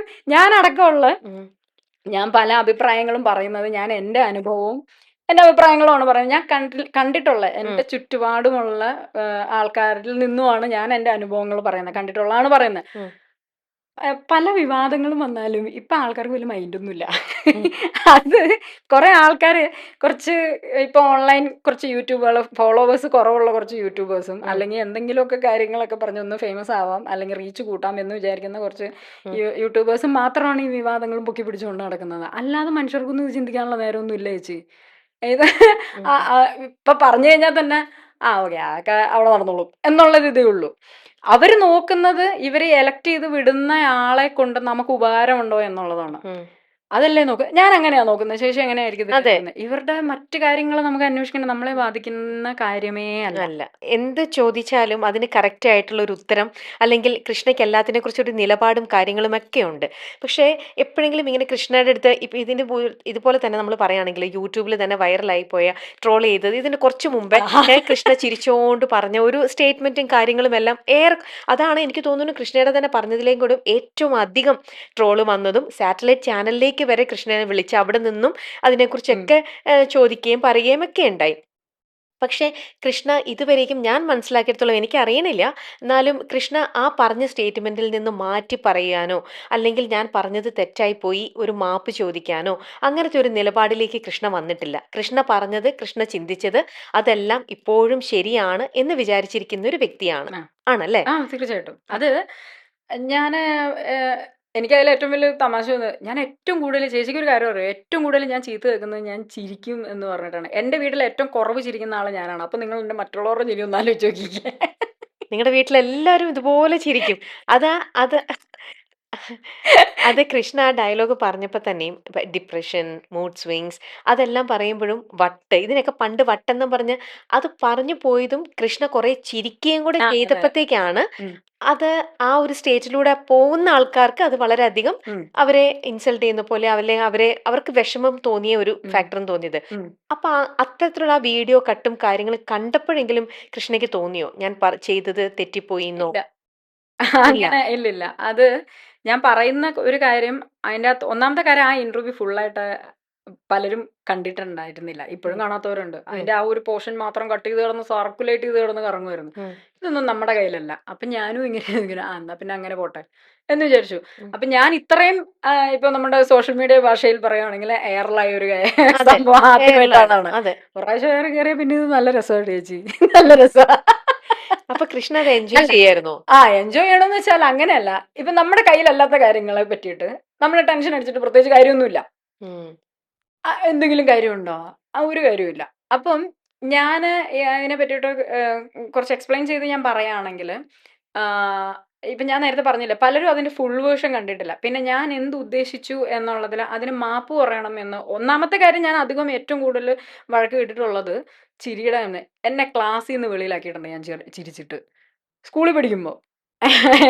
പിന്നെ ഞാൻ പറഞ്ഞില്ലേ, എൻ്റെ വീട്ടിൽ ഏറ്റവും വളരെ കുറച്ച് ചിരിക്കുന്ന ആള് ഞാൻ. ദേഷ്യപ്പെടുമ്പോഴും ചിരിക്കോ? എനിക്ക് അങ്ങനെ ഭയങ്കരമായിട്ട് ദേഷ്യം വരാറില്ല. ഞാൻ അങ്ങേ അറ്റത്ത് എനിക്ക് സഹിക്കാൻ പറ്റാത്തപ്പോഴാണ് ഞാൻ നന്നായിട്ട് ഷൗട്ട് ചെയ്യുന്നത്. അങ്ങനെ വളരെ ഒന്നോ രണ്ടോ സംഭവങ്ങൾ മാത്രമേ ഉണ്ടായിട്ടുള്ളൂ. ഇങ്ങനെ ചിരി കൺട്രോൾ ചെയ്യാൻ പറ്റാത്ത ആൾക്കാരെ ഞാൻ കേട്ടിട്ടുണ്ട്. അവര് ദേഷ്യപ്പെട്ടിട്ട് ആ സെക്കൻഡിൽ തന്നെ അവർ ചിരിക്കുകയും ചെയ്യുമെന്നുള്ളത്. അങ്ങനെയൊന്നുമല്ല. ഇല്ല, ഞാൻ ചെറിയ കോമഡിക്ക് ചിരിക്കുന്ന ആളാണ്. അപ്പൊ ഞാൻ പണ്ട് ട്രൂപ്പിലൊക്കെ വർക്ക് ചെയ്യാൻ വരുമ്പോ എല്ലാവരും പറയും, കൃഷ്ണയ്ക്കും അമ്മയ്ക്കും ചിരിക്കാൻ 5 പൈസയുടെ കോമഡി മതിയെന്ന് പറയും. എന്തറിയോ, ഞാനും അമ്മയും കൂടെ നല്ല കമ്പനിയാ. ഞങ്ങൾ വർത്താനം പറഞ്ഞ് ഒത്തിരി ടോക്കറ്റീവായിട്ട് ഒക്കെ സംസാരിച്ച് എല്ലാ കാര്യത്തെ പറ്റി അഭിപ്രായം പറയും. ഒരിക്കലും നടക്കാൻ പോണില്ലാത്ത സംഭവത്തെ പറ്റി പറഞ്ഞിട്ട് അതിൻ്റെ അകത്ത് തമാശ പറഞ്ഞിട്ട് രണ്ടുപേരും ഇരുന്ന് ചിരിക്കും. ഇതാരെങ്കിലും കാണോ? ഇരുന്ന് ചിരിക്കും. അവർക്ക് പുറത്തുനിന്ന് കാണുന്നവര് വിചാരിക്കും ഇവർക്ക് എന്തോ കുഴപ്പമുണ്ടല്ലോ അമ്മയ്ക്കും മകൾക്കും. എന്റെ പേരമ്മ അമ്മയുടെ ചേച്ചിയുണ്ട്, നന്നായി ചിരിക്കും. അപ്പൊ ഞങ്ങളൊക്കെ വീട്ടിൽ വരുമ്പോ പേരമ്മയുടെ മോള് നന്നായി ചിരിക്കും. ഞങ്ങൾ ഒരുമിച്ച് ഡാൻസ് പഠിച്ചതും ഒക്കെ. അപ്പൊ ഞങ്ങളൊക്കെ കിടന്ന്, അപ്പൊ ഈ പ്രശ്നം വന്നപ്പോ എന്റെ പേരമ്മ ആദ്യം വിളിച്ചിട്ട് പറഞ്ഞു, മോളെ നമ്മുടെ ചിരി ആർക്കും അറിയില്ലെന്ന് തോന്നുന്നു തന്നെ. ചെറിയ കോമഡിയൊക്കെ പറഞ്ഞ് ഒത്തിരി ചിരിക്കും. ചെറിയ കോമഡി പറഞ്ഞ് ഒരുപാട് ചിരിക്കും. ഇങ്ങനെയൊക്കെ സംഭവിച്ചിരുന്നെങ്കിലല്ലേ എന്നൊക്കെ പറഞ്ഞുകൊണ്ട് ഇങ്ങനെ ഓരോരോ കാര്യങ്ങളൊക്കെ പറഞ്ഞിട്ടൊക്കെ ചിരിക്കും. അപ്പൊ എന്നിട്ട് നമ്മൾ അന്ന് പറഞ്ഞപ്പോൾ തന്നെ പേരമ്മയൊക്കെ വിളിച്ചിട്ട് പറഞ്ഞു, ഇത് നമ്മളുടെ ശരിക്കുള്ള ചിരി അവർ കണ്ടിട്ടില്ല, അതുകൊണ്ടാണ്. പിന്നെ ചിരി ഒരു അനുഗ്രഹമാണ് ചേച്ചി. ചിരിക്കാൻ പറ്റാത്തത് ഒരു വലിയ ശാപമാണ്. ഞാനത് മനസ്സിലാക്കിയിട്ടുള്ളതാണ്. എനിക്ക് ഞാൻ ഒരു അഭിപ്രായം പറയുന്നത് ഞാൻ നേരത്തെ ഇപ്പൊ പറഞ്ഞു, എനിക്ക് ചുറ്റുമുള്ള അനുഭവങ്ങളിൽ നിന്നും അല്ലെങ്കിൽ എൻ്റെ കൂട്ടുകാർ അനുഭവിച്ച കാര്യങ്ങളിൽ നിന്നും ഞാൻ അനുഭവിച്ച കാര്യങ്ങളിൽ നിന്നുമാണ് ഞാനൊരു അഭിപ്രായം പറയുന്നത്. അല്ലാതെ നമ്മളിപ്പോൾ എനിക്കിപ്പോൾ ലോകത്ത് എവിടെയോ നടക്കുന്ന കാര്യങ്ങളൊന്നും ദീർഘവീക്ഷണം ചെയ്തൊന്നും അതിന് അഭിപ്രായം പറയാനുള്ള നമുക്ക് ആർക്കും അങ്ങനെയുള്ള കഴിവില്ല. ഞാൻ അഭിപ്രായം പറയുന്നത് നമ്മളുടെ ചുറ്റിനുള്ള കാര്യങ്ങൾ നടക്കുന്നതിൽ നിന്ന്, അതിൽ ഞാൻ കണ്ടിട്ടുള്ള കാര്യങ്ങളിൽ നിന്നുമാണ് ഞാൻ അഭിപ്രായം പറയുന്നത്. അതുകൊണ്ടാണ് ഞാൻ അന്ന് പറഞ്ഞത്, ആരും വെറുതെ ഇരിക്കരുത്. വെറുതെ ഇരുന്നാൽ നമ്മളുടെയാണ് മനസ്സ്, അറിയാലോ, എന്തൊക്കെ ആലോചിച്ച് കൂട്ടും. ഞാനിത് ഒരുപാട് കാര്യങ്ങൾ ഇങ്ങനെ കേട്ടിട്ടുണ്ട്. നമ്മൾ വെറുതെ ഇരുന്ന് ആലോചിക്കും, നമ്മളിവിടെ ഇരിക്കുന്നുണ്ടെന്നേ ഉള്ളൂ, നമ്മുടെ മനസ്സ് അമേരിക്കയിലായിരിക്കും അല്ലേ, അങ്ങനെയുള്ള കാര്യങ്ങൾ. ഇപ്പം ഞാൻ ഈ അടുത്ത് DC ബുക്സിൻ്റെ ഒരു ഇതിൽ കുഞ്ഞുണ്ണി മാഷിൻ്റെ ഒരു കോട്ട് കണ്ടായിരുന്നു, ഇൻസ്റ്റാഗ്രാമിൽ ഞാൻ കണ്ടതാ. മനസ്സിനെ അലയാൻ വിടരുത്. അതിനാകെയുള്ളൊരു പോംവഴി എന്ന് പറയുന്നത് അതിനെപ്പോഴും എന്തെങ്കിലും ജോലി കൊടുത്തുകൊണ്ടിരിക്കുക. ഇത് തന്നെയല്ലേ ഞാനന്ന് പറഞ്ഞത്. കുഞ്ഞുണ്ണി മാഷ് പറഞ്ഞപ്പോൾ കുറച്ചുകൂടെ കാവ്യാത്മകമായിട്ട് പറഞ്ഞു, ഞാൻ പറഞ്ഞപ്പോൾ വളരെ സിമ്പിളായിട്ട് കൃഷ്ണപ്രഭ പറഞ്ഞു എന്നും പറഞ്ഞിട്ടായിരിക്കും പറഞ്ഞത്. മനസ്സിനെ ഒരിക്കലും അലയാൻ വിടരുത്. ഞാനതിപ്പോഴും അതുകൊണ്ടാണ് ഞാൻ പറഞ്ഞത്, ചേച്ചി എൻ്റെ അടുത്ത് ചോദിച്ചില്ലേ ഇപ്പോൾ അത് മാറ്റി പറയണം എന്ന് തോന്നിയോന്ന്. മാറ്റി പറയേണ്ടത് എന്താണ്? വെറുതെ ഇരിക്കരുത് എന്ന് പറഞ്ഞതോ? പിന്നെ വെറുതെ ഇരിക്കേണ്ടവർക്കിരുന്നു. എനിക്ക് വെറുതെ ഇരിക്കാൻ ഇച്ചിരി ബുദ്ധിമുട്ടുണ്ട്. ഞാൻ എൻ്റെ അനുഭവമാണ് ഞാൻ പറയുന്നത് എന്ന് പറയാൻ കാരണം, എനിക്ക് കുറേ പേര് പറഞ്ഞു ഞാൻ എൻ്റെ അനുഭവം പറഞ്ഞിട്ട് നിങ്ങൾ മാപ്പ് പറയണമെന്നുണ്ട്. എൻ്റെ അനുഭവം ഞാൻ പറഞ്ഞിട്ട് ഞാൻ എന്തേലും മാപ്പ് പറയുന്നത്? ഞാൻ ആരോടാ മാപ്പ് പറയണ്ടേ? കണ്ണാടി നോക്കിയിട്ട് പറയണോ? ഞാൻ പറഞ്ഞത് എനിക്ക് ഈ പ്രശ്നമുണ്ട്. 10 ദിവസം അടുപ്പിച്ച് ഷൂട്ടിന് പോയിട്ട് 11ാമത്തെ ദിവസം നമ്മൾ വീട്ടിൽ വരികയാണ്. 11ാമത്തെ ദിവസം നമ്മൾ ചിലപ്പോൾ ഒന്ന് റെസ്റ്റ് എടുക്കും. പോട്ടെ, 12ാമത്തെ ദിവസവും നമ്മൾ റെസ്റ്റ് എടുക്കാമെന്ന് വെച്ചോ. 13ാമത്തെ ദിവസം മുതൽ ഞാനിന്ന് ആലോചിക്കും, അയ്യോ എന്നെ ആരും വിളിക്കുന്നില്ല, എന്നെ ആരും വിളിക്കുന്നില്ല. അങ്ങനെ ഞാൻ ആലോചിക്കാറുണ്ട്. എനിക്ക് അതിൽ ഭയങ്കര ടെൻഷനാണ്. വെറുതെ ഇരിക്കാൻ എനിക്ക് ഇഷ്ടമല്ല. എപ്പോഴും ഞാൻ എന്തെങ്കിലും പണിയെടുത്തുകൊണ്ടിരിക്കും. ഇപ്പം രാവിലെ ഒരു സാധാരണ ദിവസം സ്റ്റാർട്ട് ചെയ്യുകയാണെങ്കിൽ വെളുപ്പിനെ ഒന്നും എഴുന്നേക്കത്തൊന്നുമില്ല. ഒരു 7:30 8 മണിയൊക്കെ ആകുമ്പോൾ എഴുന്നേറ്റിട്ട് നമ്മൾ ചായയൊക്കെ കുടിച്ചൊന്ന് അതിലെ കൂടെ വീട്ടിൻ്റെ ഉള്ളിൽ കൂടെ ഒക്കെ നടന്ന് എന്തെങ്കിലും ചെറിയ കാര്യങ്ങളൊക്കെ ചെയ്ത് അല്ലെങ്കിൽ ഫോണൊക്കെ നോക്കിയിട്ട് വർക്കൗട്ട് ചെയ്യും. വർക്കൗട്ട് ചെയ്ത് ഉടനെ തന്നെ എൻ്റെ ഡാൻസ് പ്രാക്ടീസ് ചെയ്യും. ഞാനിപ്പോൾ ഇപ്പോൾ എന്നല്ല, കുറേ വർഷങ്ങളായിട്ട് അങ്ങനെ തന്നെയാണ്. ഡാൻസ് പ്രാക്ടീസ് ചെയ്യും. അത് കഴിഞ്ഞിട്ടായിരിക്കും പാട്ട് പ്രാക്ടീസ് ചെയ്യാം. അപ്പോൾ എൻ്റെ മേജർ ജോലികൾ തീർന്നു. പിന്നെ വീട്ടിലെപ്പോഴും ഞാനും അമ്മയാണ് ഉടലുള്ളത്. ചേട്ടൻ ചങ്ങനാശ്ശേരിയിലാണ് ജോലിക്ക് പോകും. അപ്പം അത് കഴിഞ്ഞ് കഴിഞ്ഞാൽ എനിക്ക് പ്രത്യേകിച്ച് ഇപ്പോൾ ജോലിയൊന്നും ഇല്ല എന്ന് വെച്ചോ, വീടിരുന്ന് അടിച്ചു വാരി തുടയ്ക്കും. ഞാൻ തന്നെയാണ് വീടിരുന്ന് അടിച്ചു വാരി തുടയ്ക്കുന്നത്. അപ്പോൾ നമ്മളിപ്പോൾ വാക്യൂം ക്ലീനർ പോലെയുള്ള സാധനങ്ങളും റോബോട്ടും ഒക്കെ യൂസ് ചെയ്യുന്നുണ്ട്. അതല്ലാതെ ഞാൻ തന്നെയാണ് എല്ലാം ക്ലീൻ ചെയ്യുന്നത്. ഇതൊക്കെ ക്ലീൻ ചെയ്യാൻ വേറെ ആളെ വിളിച്ചാൽ കിട്ടും. പക്ഷേ എനിക്കിങ്ങനെ ജോലി ചെയ്തുകൊണ്ടിരിക്കണം. പണ്ടേ മുതലേ എൻ്റെ അമ്മൂമ്മയൊക്കെ പറയും, ഈ കൊച്ചൊരിടത്ത് അടങ്ങിയിരിക്കത്തില്ലല്ലോ എന്ന് എപ്പോഴും പറയും. അപ്പം ഞാൻ എപ്പോഴും എന്തെങ്കിലും ചെയ്ത് എൻഗേജ്ഡ് ആവണം എന്ന് തന്നെ വിചാരിച്ചിട്ടാണ് ഈ ജോലി ചെയ്യുന്നത്. അത് കഴിഞ്ഞിട്ട് ഞങ്ങൾ പുറത്തേക്ക് ഇറങ്ങും. ഒരു കാര്യമില്ലെങ്കിലും ഞാനും അമ്മയും കൂടെ പുറത്തേക്ക് ഇറങ്ങും. എറണാകുളം ടൗണിൽ എന്തൊക്കെ മാറ്റങ്ങൾ വന്നിട്ടുണ്ടെന്നൊന്ന് നിരീക്ഷിക്കാനായിട്ട് എപ്പോഴും ഇങ്ങനെ പുറത്തേക്ക് ഇറങ്ങിക്കൊണ്ടിരിക്കും. ഇതൊക്കെയാണ്. അപ്പം എന്നും ഞാൻ എൻഗേജ്ഡ് ആയിരിക്കും. അപ്പം ഞാൻ ഇത് റീസെൻ്റ്ലി ആണ് ഞാനിത് എന്നിലുള്ള കാര്യങ്ങൾ ഞാൻ ശ്രദ്ധിച്ചു തുടങ്ങിയത്. എന്താണെന്ന് വെച്ചാൽ, ഞാൻ നേരത്തെ പറഞ്ഞതുപോലെ 10 ദിവസം വർക്ക് ചെയ്തിട്ട് 11ാമത്തെ ദിവസം വീട്ടിൽ വന്ന് റെസ്റ്റ് എടുത്ത് 12ാമത്തെ ദിവസം ഞാൻ ആലോചിച്ച് തുടങ്ങും, അയ്യോ എന്നെ ആരും വിളിച്ചില്ലല്ലോ എന്ന്. പിന്നെ അതൊരു പ്രോബ്ലം ആയിട്ട് എനിക്ക് തന്നെ തോന്നി. ഇതെന്തോ ഒരു കുഴപ്പമാണ് ശരിക്കും.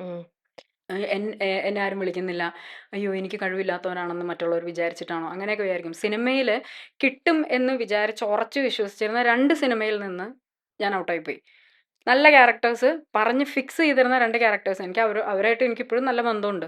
പക്ഷെ അന്ന് ഞാൻ ഇരുന്ന് കരഞ്ഞതോ ഒരാഴ്ച ഇരുന്ന് ഞാൻ കരഞ്ഞു. എന്നിട്ട് വെറുതെ ഞാൻ കരഞ്ഞാൽ ഞാൻ ഇപ്പോൾ അവരോട് വിളിച്ചിട്ട് പറയാം, ഞാൻ കരയാണ്, നിങ്ങൾ എന്തായാലും ക്യാരക്ടർ എനിക്ക് തരണം കേട്ടോ എന്ന് അങ്ങനെ പറഞ്ഞിട്ട് കാര്യമുണ്ടോ? സിനിമ എന്ന് പറയുന്നത് നമ്മളിപ്പോൾ ഒരു കാസ്റ്റിംഗ് ടീമിലോ എല്ലാവരും ചിലപ്പോൾ ഒരു 10-12 പേരെ ഉണ്ടായിരിക്കും. ഒരാൾ എസ് പറയും, 2 പേര് നോ പറയും. അങ്ങനെയാണ്. അതൊക്കെ ഇപ്പോഴാണ് നമ്മൾ റിയലൈസ് ചെയ്യുന്നത്. ഇപ്പോൾ കുറച്ചുകൂടെ ക്രിയേറ്റീവ് ആയിട്ടുള്ള കാര്യം എന്ന് പറയുന്നത് ഇപ്പോൾ ഈ ഡാൻസും പാട്ടും ഒക്കെ ആകുമ്പോൾ അത് എൻ്റെ മേഖലയാണ്. എനിക്കും എൻ്റെ സാറിനും തീരുമാനിച്ചാൽ മതി എന്ത് പെർഫോം ചെയ്യണം, എങ്ങനെ സ്റ്റേജിൽ എൻ്റർ ചെയ്യണം, എന്ന ഐറ്റം ചെയ്യണം എന്നുള്ളതൊക്കെ നമുക്ക് തന്നെ വിചാരിച്ചു. പക്ഷെ സിനിമ അങ്ങനെയല്ല. പക്ഷെ ആ സമയത്ത് എനിക്കത് മനസ്സിലാക്കാനുള്ള ഒരു ബോധം ഉണ്ടായിരുന്നില്ല. ഒരാഴ്ച ഇരുന്ന് കരഞ്ഞിട്ടുണ്ട് ചേച്ചി. ഒന്ന് ആലോചിച്ച്, ഒരാഴ്ച ഇരുന്ന് നിർത്താതിരുന്ന് കരഞ്ഞിട്ടുണ്ട്. 2020, 2021, 19, 20, 21, 22 ഞാൻ ഇങ്ങനെ റോളർ കോസ്റ്റ് പോലെ ഇങ്ങനെ നടന്ന് കറങ്ങിക്കൊണ്ടിരിക്കുക. ഞാൻ ഇത് സിനിമ കിട്ടും എന്ന്, അതായത് ഓവർ പ്രതീക്ഷയായിരുന്നു സിനിമ കിട്ടും എന്ന് വിചാരിച്ചാൽ. ഇതിപ്പോൾ ഡൗൺ ആവാൻ, എന്നാൽ പിന്നെ ഡൗണായി ഈ പറഞ്ഞ അവസ്ഥയിലേക്ക് എനിക്ക് പോകാമായിരുന്നല്ലോ.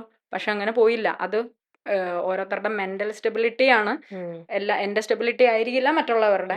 എനിക്ക് എൻ്റെ അമ്മ തരുന്ന സപ്പോർട്ട് പോലെ അവർക്ക് ചിലപ്പോൾ അതിനുള്ള സപ്പോർട്ട് ഉണ്ടാവില്ലായിരിക്കും, അതും ഉണ്ടാവും. അപ്പോൾ അന്ന് ഞാൻ ഡൗൺ ആയി. ഇപ്പോൾ ആ ഡൗൺ ആയി എന്ന് പറഞ്ഞിട്ട് ഞാൻ അതും പൊക്കി പിടിച്ചുകൊണ്ട് നടന്നില്ല. ഇഞ്ചി മൈ മീൽ പാർട്ട്ണർ. കൃഷ്ണ ഇന്ന് പറഞ്ഞ പോലല്ല, അതിൽ അന്ന് ഇതെല്ലാം കൂടെ ചിരിച്ചുകൊണ്ട് അതെല്ലാം അതെന്താ പറയുക, ആ ഇന്റർവ്യൂവില് വളരെ അതൊരു കാഷ്വൽ ആയിട്ട് നമ്മൾ പറഞ്ഞു പോയൊരു കാര്യമാണ്. വളരെ എന്നോട് ആ കുട്ടി ചോദിച്ച ക്വസ്റ്റ്യൻ്റെ ഞാൻ ഓർക്കുന്നത് എങ്ങനെയാണ്, ചേച്ചിയുടെ ജീവിതത്തിൽ ഉണ്ടായിരുന്ന അപ്സ് ആൻഡ് ഡൗൺസിനെ ചേച്ചി എങ്ങനെ ഹാൻഡിൽ ചെയ്യുന്നു. അന്ന് ഞാൻ പറഞ്ഞിട്ടുണ്ട്, ഈ സിനിമ ഈ ഒരാഴ്ച ഇരുന്ന് കരഞ്ഞ കാര്യമൊക്കെ ഞാൻ പറഞ്ഞിട്ടുണ്ടായിരുന്നു. അപ്പോൾ അതിൻ്റെ ഒപ്പം പറഞ്ഞു പോയതാണ് ഇങ്ങനെ വെറുതെ ഇരിക്കരുത്, ഞാൻ അതിൽ നിന്ന് പഠിച്ചതാണ് വെറുതെ ഇരിക്കരുത് എന്നുള്ളൊരു കാര്യം. നമ്മൾ ഇങ്ങനെ എനിക്ക് ഇത്രയും കഴിവുണ്ടായിട്ട് എന്തിന് ഞാനിങ്ങനെ എനിക്ക് ഇന്നൊരു ചാൻസ് കിട്ടിയില്ല എന്ന് പറഞ്ഞ് കരയുന്നു. വെറുതെ ഇരുന്ന് ആലോചിക്കരുത്. ആലോചിക്കുമ്പോൾ നമ്മൾ പല കാര്യങ്ങൾ ആലോചിക്കും, അതെല്ലാം കൂടെ ആലോചിച്ച് കൂട്ടും, അതിനൊട്ടും ഒരു ഉത്തരവും കിട്ടത്തില്ല. വെറുതെ കിടന്ന് ഫുൾ മറ്റേ കോയിൽ ഇതാവില്ലേ, അതേപോലെ ചുരുണ്ട് ഒരു ഉത്തരം കിട്ടാത്ത ക്വസ്റ്റ്യൻസും ഇതും എല്ലാമായി. പിന്നെ അത് ആലോചിച്ചിരുന്ന ആകെ പ്രശ്നമാവും എന്ന് തന്നെയാണ് പറഞ്ഞത്. അതൊന്ന് കാഷ്വലായിട്ട് പറഞ്ഞു വിട്ട കാര്യമാണ്. ഇത് ഇത്രയും കാര്യങ്ങൾ ഇങ്ങനെ പ്രശ്നമാകും അല്ലെങ്കിൽ ഇതിങ്ങനെ പൊക്കി പിടിക്കും എന്ന് പറഞ്ഞെങ്കിൽ ഞാൻ ഇപ്പം പറഞ്ഞ പോലെയുള്ള വളരെ ക്ലിയർ ആയിട്ടുള്ള കാര്യം ഞാൻ അന്ന് പറഞ്ഞേനെ. അന്ന് ആ കുട്ടി അതത്ര ഓർത്തില്ല. എന്നിട്ട് ആ കുട്ടി എൻ്റെ അടുത്ത് പറഞ്ഞു, ചേച്ചി ഞങ്ങളങ്ങ് കട്ട് ചെയ്ത് കളഞ്ഞാൽ മതിയായിരുന്നു എന്ന് പറഞ്ഞാൽ. ആ കൊച്ചിന് കുറേ വഴക്ക് കിട്ടും. അപ്പം അതെനിക്ക് അതൊരു മോശമായിട്ട് തോന്നി. ആ കുട്ടി എൻ്റെ അടുത്ത് പറഞ്ഞു, ചേച്ചി ഒരുപാട് ഫ്രണ്ട്സ് എൻ്റെ അടുത്ത് വിളിച്ചിട്ട് പറഞ്ഞു അവരുടെ അടുത്ത് ഭയങ്കര ഇതായിട്ട് സംസാരിച്ചു. പറഞ്ഞാൽ അതൊന്നും കാര്യമാക്കണ്ട, ആ കുട്ടി ആദ്യമായിട്ടാണ് ഇൻ്റർവ്യൂ ചെയ്യാൻ വരുന്നത്. അപ്പം അതിനിതൊരു പുതിയ അനുഭവം. നമ്മൾ പിന്നെ എല്ലാത്തിനും വലിയ സീരിയസ്നെസ് ഒന്നും ഇല്ലാത്തൊരു മൈൻഡ് ആയത് കാരണം ഞാനത് മൈൻഡ് ചെയ്തില്ല. പക്ഷെ ഇതാണ് കാര്യം. ഇത് ഞാൻ പറഞ്ഞ തെറ്റാണെന്ന് ചേച്ചിക്ക് തോന്നുന്നുണ്ടോ? ഇല്ല, പക്ഷെ ഇത് ചില എക്സെപ്ഷണൽ കേസ് ഉണ്ട് കേട്ടോ. അതായത് ഇപ്പൊ നമ്മൾ ഒട്ടും പ്രതീക്ഷിക്കാതെ ഒരാള് ജീവിതത്തിൽ മരണപ്പെടുകയാണ്, അതൊന്ന്. ചിലവർ റേപ്പ് വിക്ടിംസ് ആയിട്ടുള്ളവരുണ്ട്. എൻ്റെ വളരെ അടുത്ത സുഹൃത്തുക്കൾ തന്നെ, നിങ്ങൾക്ക് എല്ലാവർക്കും അറിയാവുന്ന ഒരുപാട് സുഹൃത്തുക്കൾ ഈ അവസ്ഥയിലൂടെ കടന്നു പോയിട്ടുള്ളവരുണ്ട്. അവരാരും അന്ന് എൻ്റെ അടുത്ത് ഒന്നും പറഞ്ഞില്ല. അവർ പറഞ്ഞ കറക്റ്റാ, മീൻസ് ആലോചിച്ച് കൂട്ടിയിട്ട് തന്നെയാണ് പല പ്രശ്നങ്ങളും ഉണ്ടായിട്ടുള്ളതെന്ന് പറഞ്ഞാൽ ഞാൻ പേരെടുത്ത് പറയുന്നില്ല. ആലോചിച്ച് കൂട്ടിയിട്ട് തന്നെയാണ്. നമ്മുടെ ജീവിതത്തിൽ സംഭവിക്കാനുള്ളതെല്ലാം സംഭവിക്കും. നമ്മൾ എത്ര കിടന്ന് തലകുത്തി മറിഞ്ഞാലും ജീവിതത്തിൽ സംഭവിക്കാനുള്ള എന്തായാലും സംഭവിക്കും. ഞാൻ ഇത്രയും ചിരിച്ച് ലൈറ്റായിട്ട് ജീവിതത്തെ കണ്ട ആയിട്ട് പോലും ഞാൻ പറഞ്ഞില്ലേ, റോളർ കോസ്റ്റ് പോലെ കിടന്ന് തിരിഞ്ഞിട്ടുണ്ട്. പക്ഷെ അപ്പോൾ എനിക്ക് ചിലപ്പോൾ എൻ്റെ വിൽ പവറാണ് എനിക്ക് സപ്പോർട്ടായിട്ടുള്ളത്. എൻ്റെ അമ്മ, എൻ്റെ ബ്രദർ, എൻ്റെ വീട്ടുകാർ, എനിക്ക് വളരെ നമ്മളുടെ കൂട്ടത്തിൽ എന്നും ജീവിതാവസാനം വരെ എപ്പോഴും കൂടെ ഉണ്ടാവും എന്ന് വിചാരിച്ച കൂട്ടുകാരും കൂടെ ഉണ്ടായിട്ടില്ല ഇപ്പോഴും. അപ്പം അതിൽ നിന്ന് ഓരോ പാഠം പഠിച്ചു. നമ്മൾ എന്ത് പാഠങ്ങൾ വരുമെങ്കിലും അതിൽ നിന്നൊരു കാര്യം പഠിക്കൂ എന്നുള്ളതാണ് ഞാൻ അതിൽ നിന്ന് മനസ്സിലാക്കിയത്. നമ്മൾ വിചാരിക്കും, ഇവരെൻ്റെ ജീവിതാവസാനം വരെ എൻ്റെ കൂടെ ഉണ്ടാവുമല്ലോ എന്ന് വിചാരിക്കും. ഒരു നിമിഷം പോലും കൂടെ ഉണ്ടായിട്ടില്ല അങ്ങനത്തെ ഇത്. അപ്പം അങ്ങനെയാണെങ്കിൽ അടി പോകാനാണെന്നുണ്ടെങ്കിൽ ഞങ്ങൾ അന്ന് അടി പോകണ്ടല്ലേ. ഇനി ഞാൻ വേറൊരു കാര്യം അടി പോകേണ്ട കാര്യം ഒരു എക്സാമ്പിളും കൂടി പറയാം. ഇതൊക്കെ കറക്റ്റായിട്ട് തന്നെ കാണണേ.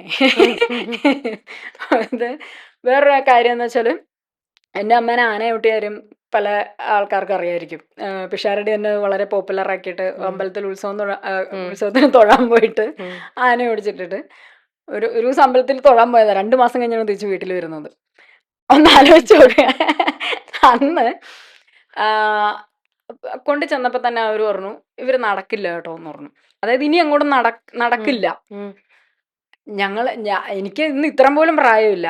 അപ്പം ഞങ്ങൾ വിചാരിച്ചേ നടക്കില്ലേ.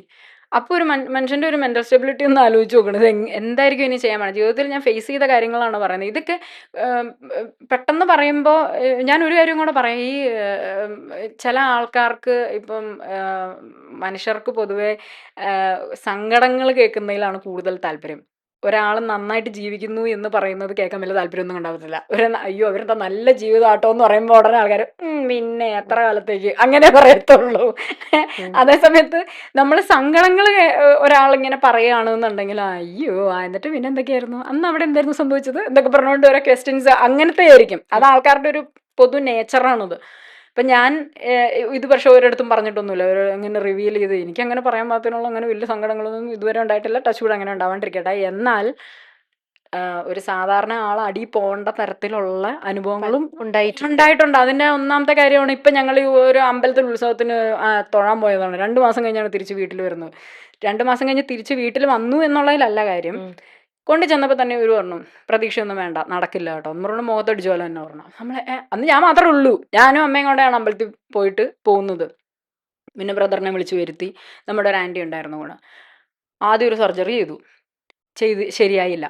അപ്പോൾ പറഞ്ഞു ശരിയാവുമെന്ന് എനിക്ക് തോന്നുന്നില്ല എന്നും പറഞ്ഞിട്ട് അത് അപ്പോൾ ആ ഒരു അവസ്ഥയിൽ നമ്മൾ വേറൊരാൾ സാധാരണ ഒരാളാണെന്നുണ്ടെങ്കിൽ അയ്യോ എന്നും പറഞ്ഞുകൊണ്ട് ആകെ കരഞ്ഞ് ഇനി എന്ത് ചെയ്യും, ജീവിതമേ പോയി, നടക്കാൻ പറ്റില്ല അങ്ങനെ.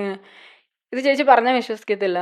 അമ്മയാണ് ഏറ്റവും കൂടുതൽ നല്ല കൂളായിട്ട് നിന്നത്. അമ്മ പറഞ്ഞു അത് കുഴപ്പമില്ല, നമുക്കിപ്പോൾ ഹൈടെക് ആയിട്ടുള്ള വീൽ ചെയറൊക്കെ ഉണ്ടല്ലോ, മറ്റേ റിമോട്ടിൽ പ്രവർത്തിക്കണ വീൽ ചെയറൊക്കെ ഉണ്ടല്ലോ, നമുക്ക് അതും കൊണ്ടങ്ങ് പോവാം. ഞാൻ പാറുവിൻ്റെ പ്രോഗ്രാമൊക്കെ കാണാൻ ഞാൻ വീൽ ചെയറിൽ വന്നോളാം, അതൊന്നും കുഴപ്പമില്ല. അങ്ങനെ വിചാരിക്കുന്ന ഒരു മനോധൈര്യമുണ്ട്. ഇതൊക്കെ കണ്ടിട്ടാണ് ഞാനിവിടെ ഇരിക്കുന്നത്. അപ്പം ഇപ്പം നമ്മൾ ഫിനാൻഷ്യലി സ്റ്റേബിൾ ആയതുകൊണ്ടാണ് ഈ വർത്തമാനം പറയുന്നത് കേട്ടോ. അന്നാണേലും അങ്ങനെ എനിക്കിതുവരെ ടച്ച് വുഡ് ഫിനാൻഷ്യലി അങ്ങനെ ഒരു ബുദ്ധിമുട്ടും ഇതുവരെ അങ്ങനെ ഉണ്ടായിട്ടില്ല. ഞാൻ അധ്വാനിക്കുന്നത് എൻ്റെ വീട്ടിൽ കൊണ്ട് കൊടുത്ത് അങ്ങനത്തെ ഒരു കാര്യവും ഉണ്ടായിട്ടില്ല. അമ്മയ്ക്ക് അമ്മയുടേതായിട്ടുള്ള ഇൻകം ഉണ്ട്, ബ്രദറിന് ജോലി ഉള്ളതുകൊണ്ടും ഒക്കെ. അപ്പോൾ ആ ഒരു ചിലപ്പോൾ ഒരു ബലം ഉള്ളത് കൊണ്ടായിരിക്കും അമ്മ അന്ന് അങ്ങനെ പറഞ്ഞു കുഴപ്പമില്ല, ഇപ്പോൾ പലതരത്തിലുള്ള വീൽ ചെയറൊക്കെ ഉണ്ടല്ലോ, നമുക്ക് റിമോട്ടിൽ വർക്ക് ചെയ്യണതും ഒക്കെ ഉണ്ടോ. ഞാൻ ഇഷ്ടംപോലെ പ്രോഗ്രാംസിനും കാര്യത്തിനൊക്കെ നടന്നില്ല, നടക്കണ്ട ഇനിയിപ്പോൾ അങ്ങനെ ആയിരിക്കും എന്ന് വിചാരിച്ചു. അത് കഴിഞ്ഞ് ടക്കനെ ഒരു ദിവസം എന്നെ ഡോക്ടർ ക്യാബിനിലേക്ക് വിളിച്ചിട്ട് പറഞ്ഞു നമുക്കൊരു സർജറിയും കൂടെ ചെയ്തു നോക്കാം, ചിലപ്പോൾ ശരിയായാലോ. ശരി ഓക്കെ, ഡോക്ടറിൻ്റെ ഇഷ്ടം, നോക്കിക്കോ. അങ്ങനെ 2ാമത്തെ സർജറി ചെയ്തിട്ടാണ് ഇയാൾ അവിടെ ഇരിക്കുന്നത്. എൻ്റെ കൂടെ അമേരിക്ക വരെ വന്നിട്ടുണ്ട്. അതും 6 തവണ 6 തവണ എൻ്റെ കൂടെ അമേരിക്ക വന്നിട്ടുണ്ട്. ലോകം മൊത്തം വേൾഡ് ടൂർ എൻ്റെ കൂടെ വന്നിട്ടുണ്ട്. എൻ്റെ ഇപ്പം ഈ ഡയബറ്റിക് ഒക്കെ കാരണം മാത്രം കുറച്ചൊന്നും നടക്കുന്ന സ്ലോ, ആ ഒരു ആക്സിഡന്റിന് ശേഷം നടക്കുന്ന ഒരു പൊട്ടിക്ക് സ്ലോ ആണ്. നമ്മൾ നടക്കുമ്പോഴും നടക്കത്തില്ല. പിന്നെ പ്രായത്തിൻ്റെ ഇതുണ്ട്, ഡയബറ്റിക്കിൻ്റെതായിട്ടുള്ള പല പ്രശ്നങ്ങളും ഇതുമൊക്കെ ഉണ്ട്. അപ്പോൾ ആ ആളാണ് ഈ ഇരിക്കുന്നത്. അപ്പോൾ അന്ന് എന്നിട്ട് ആരൊക്കെ പറഞ്ഞു ഇവര് കുറേ കമന്റ്സുകൾ, ഞാൻ പിന്നെ ഈ കമന്റ്സുകൾ അങ്ങനെ നോക്കാറില്ല. പക്ഷെ ചില നമ്മളുടെ ഇപ്പം ഞാൻ നേരത്തെ പറഞ്ഞ പോലെ സെലിബ്രിറ്റീസ് ആയിട്ടുള്ള കുറച്ച് ഫ്രണ്ട്സുകൾ നമുക്ക് അതൊന്നും സപ്പോർട്ടായിട്ടുള്ളവർ ചില പോസ്റ്റൊക്കെ നമുക്ക് അയച്ചു തരും. അങ്ങനെയൊക്കെയാണ് ഞാൻ കാണുന്നത് തന്നെ. അപ്പോൾ അവരിങ്ങനെ പറഞ്ഞു ഇവർ ജീവിതത്തിൽ ഇതൊന്നും അനുഭവിച്ചിട്ടില്ല, ഇവർക്ക് എത്രയും പെട്ടെന്ന് ഡിപ്രഷൻ പറഞ്ഞ് മുടിഞ്ഞു പോട്ടെ എന്നൊക്കെ പറഞ്ഞിട്ട് അങ്ങനെയൊക്കെയാണ് കമന്റ് ഇടുന്നത്. അപ്പം ഞാൻ ഇങ്ങനെ വിചാരിച്ചു നല്ല ആൾക്കാർ. കാരണം അതാണ് ഞാൻ നേരത്തെ പറഞ്ഞത്, ഒരാൾ നന്നായി ഇരിക്കുന്നു എന്ന് പറയുന്നത് കേൾക്കാൻ ആർക്കും താല്പര്യമില്ല. ഇപ്പം നമ്മൾ നേരത്തെ പറഞ്ഞില്ലേ, അയാൾ ചെയ്ത നല്ല കാര്യങ്ങളെ പറ്റി ആരും പറയില്ല, എന്തെങ്കിലും വിവാദം ഉണ്ടാക്കിയാൽ അതിനെ പറയത്തുള്ളൂ. അപ്പം ഞാൻ ഇപ്പൊ പോലും ഞാൻ ഈ ആനയുടെ കാര്യമോ അല്ലെങ്കിൽ ഈ ആക്സിഡന്റ് ചെയ്തോ അല്ലെങ്കിൽ അങ്ങനത്തെ ഉള്ള മറ്റേ റോളർ കോസ്റ്റിന്റെ കാര്യമൊന്നും ഞാൻ പറയില്ലായിരുന്നു. ഇതിപ്പോ പറയിപ്പിച്ചതാണ്. അത് ഇപ്പോഴും ഞാൻ പറയാൻ കാരണം ഇതുപോലുള്ള അനുഭവം ഒന്നും ആർക്കും ഉണ്ടായിട്ടുണ്ടാവുമെന്ന് എനിക്ക് തോന്നുന്നില്ല. നടക്കില്ല എന്ന് പറഞ്ഞ ആള് ഞാൻ പറഞ്ഞില്ലേ ഇവിടെ വന്നിരിക്കുന്ന. അപ്പം നമ്മൾ എന്തുമാത്രം അന്ന് ഫേസ് ചെയ്തിട്ടുണ്ട്, സ്ട്രഗിൾ ചെയ്തിട്ടുണ്ട്. സീരിയലിലേക്ക് ഞങ്ങൾ കണ്ടു കഴിഞ്ഞപ്പോഴും സീരിയലിൽ ഏറ്റവും ഭയങ്കര മെയിൻ ചാനലിൽ വന്ന് ഭയങ്കര കൂടുതൽ എക്സ്പോഷർ വരുമെന്ന് പേടിച്ചിട്ടാണോ ഇത്തരത്തിലുള്ളൊരു മെയിൻ ചാനലിനെക്കാട്ടിലും സീരിയലിൽ അഭിനയിക്കുന്നുണ്ടോ എന്ന് ചോദിച്ചാൽ അഭിനയിക്കുന്നുണ്ട്, അങ്ങനെ ഒരു സേഫർ സൈഡ് അങ്ങനെ നോക്കി അതൊക്കെ അങ്ങനെ നോക്കി പ്ലാൻ ചെയ്ത് ചെയ്യുന്നതാണോ? ചിലർ പറയും സീരിയൽ അഭിനയിക്കാൻ പോയാൽ പിന്നെ സിനിമകളിൽ നിന്ന് ഓഫറുകൾ വരില്ല എന്ന്. അപ്പൊ അങ്ങനത്തെ ഒരു പേടി ഉള്ളത് കൊണ്ടും എന്നാൽ സീരിയലിന്റെ ഒരു ഭാഗമാകാൻ വേണ്ടിയിട്ട് ഞാൻ ഇവിടെ ഉണ്ട് എന്ന് പറയാൻ ചില സീരിയലുകളിൽ അങ്ങനെ അതൊക്കെ ഒരു കോൺഷ്യസ് ആയിട്ടുള്ള ഒരു ഡിസിഷൻ ആണ്. ഞാൻ എന്റെ ജീവിതത്തിൽ പലരും പറയും ഭയങ്കര പ്ലാൻഡ് ആയിട്ടാണല്ലോ കൃഷ്ണ കാര്യങ്ങൾ ചെയ്യുന്നതെന്ന്. ഒരു പ്ലാനും ഇല്ല. രാവിലെ എഴുന്നേറ്റാ നേരം വെളുത്തു എന്നും പറഞ്ഞുകൊണ്ട് എഴുന്നേക്കുന്നത്. അങ്ങനെ ഒരു പ്ലാനിങ് ഇല്ലാണ്ട് ജീവിക്കുന്ന ഒരാളാണ് ഞാൻ. അപ്പോൾ ഇന്ന സമയത്ത് നമുക്ക് സീരിയൽ ചെയ്യണം, ഇന്ന സമയത്ത് നമുക്ക് സിനിമ ചെയ്യണം, ഇന്ന സമയത്ത് നമുക്ക് ഇത് ചെയ്യണം, ആ ഒരു പ്ലാനിങ്ങും ഇല്ല. ആ സീരിയൽ ഞാൻ ചെയ്യാൻ കാരണം കൊറോണയുടെ സമയമായിരുന്നു അത്. അപ്പൊ കംപ്ലീറ്റ്ലി സ്റ്റേജ് ഷോസ് നിന്നു. ഒരു പണിയില്ലാണ്ട് എല്ലാവരെയും പോലെ തന്നെ ഞാനും വീട്ടിലിരിക്കുമായിരുന്നു. അപ്പൊ ഇവര് എന്നെ വിളിച്ചിട്ട് പറഞ്ഞു ഇങ്ങനെ ഒരു ക്യാരക്ടർ ഉണ്ട്, ചെയ്യാൻ പറ്റുമോ? അപ്പൊ ഞാൻ പറഞ്ഞ ഡിമാൻഡ്സുകളൊക്കെ പറഞ്ഞപ്പോ, എന്ന് വെച്ചാൽ ഡിമാൻഡ് എന്ന് പറഞ്ഞാൽ ഭയങ്കര വലിയ ഡിമാൻഡ് ഒന്നുമല്ല, അത്യാവശ്യം നമ്മുടെ കാര്യങ്ങളൊക്കെ പറഞ്ഞു കഴിഞ്ഞപ്പോ അവരതിൽ ഓക്കെ ആയിരുന്നു. അപ്പൊ ഞാനും വിചാരിച്ചു ഓക്കെ, സ്റ്റേജ് ഷോസ് എല്ലാം കംപ്ലീറ്റ് നിന്നിരിക്കുമായിരുന്നു, എന്നാ പിന്നെ ഇത് ചെയ്യാം. സിനിമയൊക്കെ അന്ന് നിർത്തിയായിരുന്നല്ലോ, പിന്നെ സീരിയൽ മാത്രമാണ് അന്ന് വർക്ക് ചെയ്തിരുന്നത്. അപ്പൊ അതുകൊണ്ട് എന്നാ പിന്നെ ചെയ്യാം എന്ന് പറഞ്ഞിട്ടാണ് ആ സമയത്ത് സീരിയൽ ചെയ്തത്. പക്ഷെ ആ സീരിയലിന് അത്യാവശ്യം നല്ല റേറ്റിംഗ് ഉണ്ടായിരുന്നു, നല്ല റീച്ച് ഉണ്ടായിരുന്നു. പിന്നെ സ്റ്റേജ് ഷോസ് എല്ലാം വീണ്ടും സ്റ്റാർട്ട് ചെയ്ത് കഴിഞ്ഞപ്പോൾ ഈ സീരിയലിന്റെ ബേസിൽ ആൾക്കാർ വീണ്ടും സ്റ്റേജ് ഷോസിനൊക്കെ വിളിച്ചു തുടങ്ങി. അങ്ങനെ ഈ ചേച്ചി ചോദിച്ച പോലെ സീരിയൽ അഭിനയിച്ചതുകൊണ്ട് സിനിമയിൽ വിളിക്കില്ല അങ്ങനെയൊന്നും ഇല്ല കേട്ടോ. അത് ഈ ഒരു സമയമൊക്കെ അത് മാറി. പണ്ടൊക്കെ അങ്ങനെ ഉണ്ടാവാമെന്ന് എനിക്കറിയത്തില്ല, ഇപ്പോൾ ഒക്കെ മാറിയിട്ടുണ്ട്. പിന്നെ എനിക്ക് ഡേറ്റ് ക്ലാഷ് ഒരു വലിയ പ്രശ്നമായിട്ട് തോന്നിയിട്ടുണ്ട്. ഇപ്പൊ തുടരും ചെയ്തുകൊണ്ടിരിക്കുമ്പോൾ ഒരു ഡേറ്റ് ക്ലാഷ് വന്നായിരുന്നു. അപ്പൊ അതുകൊണ്ട് കുറച്ച് സീൻസ് ഒക്കെ മാറിയിട്ടുണ്ടായിരുന്നു. അവിടെ ഒരു ഡേറ്റ് ക്ലാഷുകൾ തമ്മിൽ ഒരു ചെറിയ പ്രശ്നം വരും. അല്ലാതെ സീരിയലിൽ അഭിനയിച്ചുകൊണ്ട് സിനിമയിൽ അഭിനയിക്കാൻ വിളിക്കില്ല എന്ന് പറയുന്ന ഒരു കാര്യം ഇപ്പോൾ ഒന്നും അത് നിലനിൽക്കുന്നില്ലെന്നാണ് എനിക്ക് തോന്നുന്നത്. ഡേറ്റ് ക്ലാഷ് വരും. അതായത് സീരിയല് നമ്മളിപ്പോൾ അത്യാവശ്യം മെയിൻ ക്യാരക്ടേഴ്സ് ഒക്കെയാണ് ചെയ്യണമെങ്കിൽ ഞാൻ അന്ന് ഒരു മാസം 10 മുതൽ 12 ദിവസം വരെ ഞാൻ കണ്ടിന്യൂസ് ആയിട്ട് കൊടുത്തിരുന്നു ട്രിവാൻഡ്രത്ത്. അപ്പോൾ ഈ സ്റ്റേജ് ഷോസ് വന്നാലും ചിലപ്പോൾ കണ്ണൂരാണ് പ്രോഗ്രാം എന്നുണ്ടെങ്കിൽ തിരുവനന്തപുരത്ത് നമ്മൾ കണ്ണൂർ പോകേണ്ട അവസ്ഥ വന്നിട്ടുണ്ട്. പക്ഷെ ആ സമയത്തൊക്കെ പ്രോഗ്രാംസ് ഒക്കെ പയ്യെ പയ്യെ ആയിരുന്നു തുടങ്ങി വന്നപ്പോഴത്തേനും ഞാൻ സേഫ് ആയിരുന്നു. കംപ്ലീറ്റ്ലി സ്റ്റേജ് ഷോ അങ്ങ് ബൂമായപ്പോഴത്തേനും സീരിയൽ തീർന്നു. 4 വർഷം സീരിയൽ ചെയ്തു, സീരിയൽ തീർന്നു. അപ്പൊ പിന്നെ വീണ്ടും ഞാൻ സ്റ്റേജ് ഷോസിലേക്ക് തന്നെ സജീവമായി. ഈ സീരിയൽ തീർന്നു കഴിഞ്ഞിട്ടും അടുത്ത 1-2 സീരിയലിൽ ആൾക്കാർ വിളിച്ചിട്ടുണ്ടായിരുന്നു, ചാനലിൽ നിന്നൊക്കെ വിളിച്ചിട്ടുണ്ടായിരുന്നു, ഇങ്ങനെ ചെയ്യാവോ എന്ന് ചോദിച്ചിട്ടുണ്ട്. പക്ഷെ അപ്പോഴത്തേക്കും എന്റെ സ്റ്റേജ് ഷോസ് എല്ലാം തുടങ്ങിയതുകൊണ്ട് എനിക്ക് അതിലാണ് കുറച്ചുകൂടെ ഒരു ക്രൈസ്. സീരിയലിന് ഇതിനേക്കാളും സിനിമയും സ്റ്റേജ് ഷോസും ആണ് എനിക്ക് ചെയ്യാൻ പേഴ്സണലി എനിക്ക് കുറച്ച് താല്പര്യം. ഇപ്പൊ അല്ലെങ്കിൽ ടി വിയിൽ ഷോസ് ആയിട്ട് ചെയ്യാനും കുഴപ്പമില്ല. അതിപ്പോ കൂടി പോയാൽ അവരൊരു സ്കെഡ്യൂൾ ഇടുന്ന 2 മുതൽ 3 ദിവസം വരെയാക്കാം അല്ലെ, 2 ദിവസം 3 ദിവസം. ഇപ്പൊ ഞാൻ സി കേരളത്തിനൊക്കെ വേണ്ടിയിട്ടൊക്കെ ഷോ ചെയ്തിട്ടുണ്ടായിരുന്നു. 2 ദിവസം 3 ദിവസം അങ്ങനെയൊക്കെ ഷൂട്ട് വരുള്ളൂ. എല്ലാ മാസവും ഒരു ഫിക്സഡ് ഡേറ്റ് ആയിരിക്കും. അങ്ങനെ അത് നമുക്ക് കുറച്ചുകൂടെ സേഫ് ആയിരിക്കും. പക്ഷെ 10 മുതൽ 12 ദിവസം മുതൽ അല്ലെങ്കിൽ ഒരു 15 ദിവസം വരെയൊക്കെ അങ്ങനെ അത് ഒരു 3 വർഷം 4 വർഷം ഒക്കെ ഇങ്ങനെയെന്ന് പറയുമ്പോൾ പല കാര്യങ്ങളും ചെയ്യുന്ന ഒരു വ്യക്തി ആയതുകൊണ്ട് അതൊരു ബുദ്ധിമുട്ട് പോലെ വന്നിട്ടുണ്ട്. ഇച്ചിരി ഒരു മടുപ്പായി തുടങ്ങിയോണ്ടാണ്. അതായത് ഒരു 15 ദിവസം ഒരു സ്ഥലത്ത് തന്നെ. പക്ഷെ സിനിമയിലാണെങ്കിൽ പോലും 15 ദിവസം നമ്മളങ്ങനെ ഒരു സ്ഥലത്ത് നിന്നാലും നമുക്ക് അത്ര ഇതായിട്ട് അങ്ങനെ തോന്നത്തില്ല. ആ സിനിമയുടെ ഇത് കഴിഞ്ഞാൽ നമ്മൾ പിന്നെ വേറെ സെറ്റിലേക്കാണ് പോകുന്നത്, ഒരു ഫ്രഷ് സെറ്റിലേക്കാണ് പോകുന്നത്. പക്ഷെ ചില ആൾക്കാരുണ്ട് സീരിയല് കംപ്ലീറ്റ്ലി 15 ദിവസവും. ഇപ്പൊ നമ്മളിവിടെ അന്ന് സീരിയൽ ആക്ടേഴ്സ് ഉണ്ടല്ലോ, അന്ന് ചെയ്തിരുന്നവരൊക്കെ 4 സീരിയലൊക്കെ ഒരേ സമയത്ത് ചെയ്യുന്നവരൊക്കെ ഉണ്ട്. ഇവർക്കൊക്കെ 10 ദിവസം ഒക്കെ വെച്ച് വർക്കുള്ളവരുണ്ട്. അവർ പിന്നെ ആ ഒരു റൂട്ടിലായി. അപ്പൊ പക്ഷെ എന്റെ റൂട്ട് എന്ന് വെച്ചാൽ ഞാൻ ഈ സ്റ്റേജ് ഷോ ഉണ്ട്, അത് എന്റെ മൈൻഡ് ഒന്നും അങ്ങനെ സെറ്റ് ആയതുകൊണ്ടായിരിക്കും. പക്ഷെ നല്ല കാര്യമാണ്, സീരിയലിൽ നല്ല ഇൻകം ഉണ്ട്. പിന്നെ ഞാൻ സിനിമ ചെയ്തിട്ട് സീരിയലിൽ വന്ന ഒരാളും കൂടി ആയതുകൊണ്ട് നമുക്ക് അതിൻ്റെതായിട്ടുള്ള ഒരു, ഞാൻ ചോദിച്ചിട്ടുള്ള എല്ലാ കാര്യങ്ങളും അവരെനിക്ക് തന്നിട്ടുണ്ട്. അങ്ങനെയാണോ ക്യാരവൺ കൊണ്ട് സീരിയൽ സെറ്റിൽ പോയതൊക്കെ? പറഞ്ഞു പറഞ്ഞല്ലോ ഞങ്ങള്. സീരിയലിൽ പൊതുവെ സാധാരണ സിനിമയിലാണ് ക്യാരവൺ കൊണ്ട് ആൾക്കാർ ചെല്ലുന്നത്, സീരിയൽ അങ്ങനെ കേൾക്കാറില്ല. അപ്പോ സീരിയൽ സെറ്റിലും ക്യാരവൺ കൊണ്ടുവന്ന നടി എന്നുള്ള രീതിയിലും കൃഷ്ണ അറിയപ്പെട്ടു. അത് നമ്മൾ ഷൂട്ട് ചെയ്തിരുന്നത് ഒരു സ്ഥിരം ഒരു വീട്ടിലാണ് ഷൂട്ട് ചെയ്തിരുന്നത്. അവിടെ കുഴപ്പമില്ല, വലിയൊരു വീടും ഒക്കെ ആയിരുന്നു. അവിടെ നമ്മളുടെ സ്വന്തം വീട് പോലെ തന്നെ നമ്മള് അവിടെ ആരും താമസമൊന്നുമില്ല. അപ്പൊ ഞങ്ങള് മേളിലൊരു റൂമിലായിരുന്നു സ്ഥിരം അവിടെ. പക്ഷെ ചില സമയത്ത് ഔട്ട്ഡോർ വരുമ്പോ ഞാൻ ഒരു പ്രാവശ്യം എന്തോ പോയപ്പോ ബാത്റൂമിൽ പോകാൻ പോലും സൗകര്യം ഇല്ലാത്ത സ്ഥലമായിരിക്കും. അപ്പൊ എന്റെ കൂടെ പ്രത്യേകിച്ചും അമ്മയും ഒക്കെ, അമ്മ എന്റെ കൂടെ എല്ലായിടത്തും വരും. അപ്പൊ അമ്മയാണ് പറഞ്ഞത് നമുക്കൊരു ഇത് എടുത്തിട്ട് നമ്മൾ തന്നെ ചെയ്യണമെന്നുണ്ടെങ്കിൽ കുഴപ്പമില്ലല്ലോ എന്ന് പറഞ്ഞിട്ട് അങ്ങനെ ഒരു പ്രാവശ്യം 3 ദിവസം അടുപ്പിച്ച് ഷൂട്ടുള്ള ഒരു ഔട്ട്ഡോർ ഷൂട്ട് ഉള്ള ഒരു ദിവസം വന്നു. അപ്പൊ ഞാൻ പ്രൊഡ്യൂസറുടെ അടുത്ത് തന്ന ഷാൻ എന്ന് പറഞ്ഞിട്ട് ഷാൻചാൻ്റെ അടുത്ത് ചോദിച്ചു, ചേട്ടാ ഞങ്ങൾ ഇങ്ങനെ ഒരു ഇത് ചെയ്യട്ടെ എന്ന് പറഞ്ഞു. കുഴപ്പമില്ല, എന്താ വേണ്ടെന്ന് വെച്ചാൽ സപ്പോർട്ട് എന്താ വേണ്ടെന്ന് വെച്ചാൽ പറഞ്ഞാൽ അത് ചെയ്തു തോന്നുന്നു. അങ്ങനെ കൊണ്ടുപോയതാ. അപ്പൊ ഇത് ഞാൻ ഔട്ട്ഡോർ പോകുന്നത് കുറവായിരുന്നു ആ സീരിയലിൽ. എനിക്കെപ്പോഴും വീട്ടിൽ തന്നെയായിരുന്നു. ഔട്ട്ഡോർ പോയ ഒരു ദിവസം ഞാൻ എന്റെ ചക്രശ്വാസം വലിച്ചു പോയി. അല്ല ഇപ്പോഴും അങ്ങനെ ഔട്ട്ഡോർ പോകുമ്പോഴത്തേക്ക് ഇങ്ങനെ ബാത്റൂം ഫെസിലിറ്റി അങ്ങനെയൊക്കെ സിനിമയിൽ കുഴപ്പമില്ല, സീരിയൽസിൽ ഇപ്പോഴും അതുണ്ടോ? കുറച്ച് ബുദ്ധിമുട്ടുകളുണ്ട്. അതായത് ഇപ്പൊ കാരവൻ ഫെസിലിറ്റി അങ്ങനെ സീരിയലിൽ ആയിട്ടില്ല. അപ്പൊ ചില സമയത്തൊക്കെ ചെല്ലുമ്പോ, ചില സ്റ്റുഡിയോയിലൊക്കെ ചെല്ലുമ്പോഴൊക്കെ, സ്റ്റുഡിയോ എന്ന് പറയുന്നത് ഇപ്പൊ ഇതേപോലത്തെ സ്റ്റുഡിയോ അല്ല.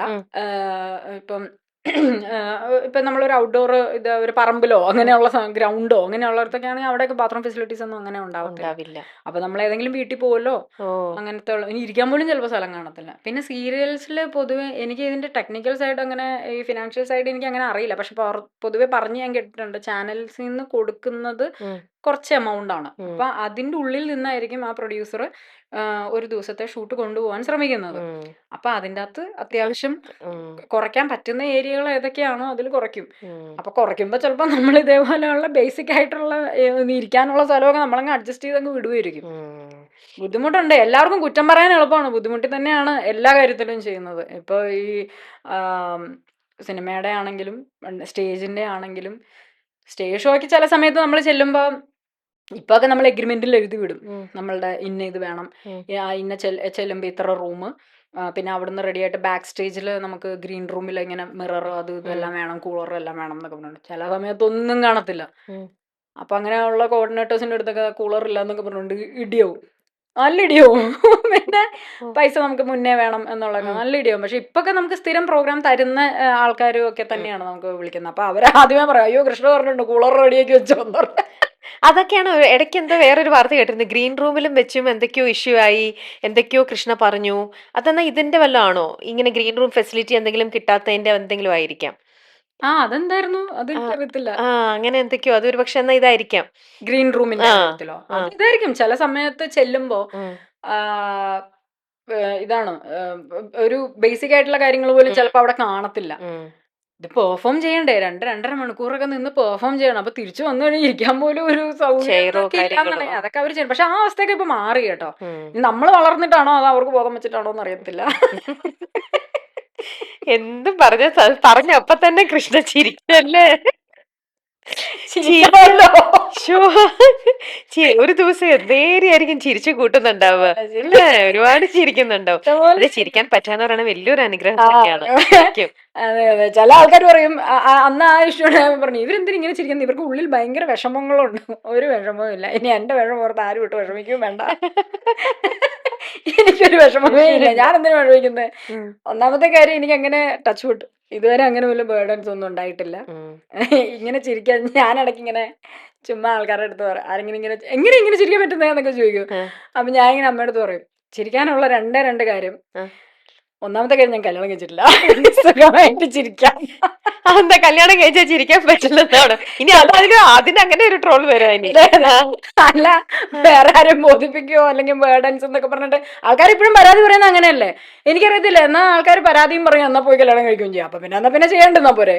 അതെനിക്ക് മനസ്സിലാവാത്തൊരു കാര്യമാണ്. എന്നിട്ട് കല്യാണം കഴിച്ചു കഴിഞ്ഞിട്ട് പറയും, ഇത് എന്തൊരു കഷ്ടമാണ്, ഞാൻ എന്തൊരു കല്യാണം കഴിച്ചു എന്നൊക്കെ പറയണം. എന്താ പിന്നെ കല്യാണം കഴിക്കാണ്ടിരുന്നാ പോരെ? അപ്പൊ എന്തുകൊണ്ടാ കൃഷ്ണ കല്യാണം കഴിക്കാത്തത്? എനിക്കത് ഇത്ര വലിയ നല്ല ഒരു ഇടപാടായിട്ട് എനിക്ക് തോന്നിയില്ല.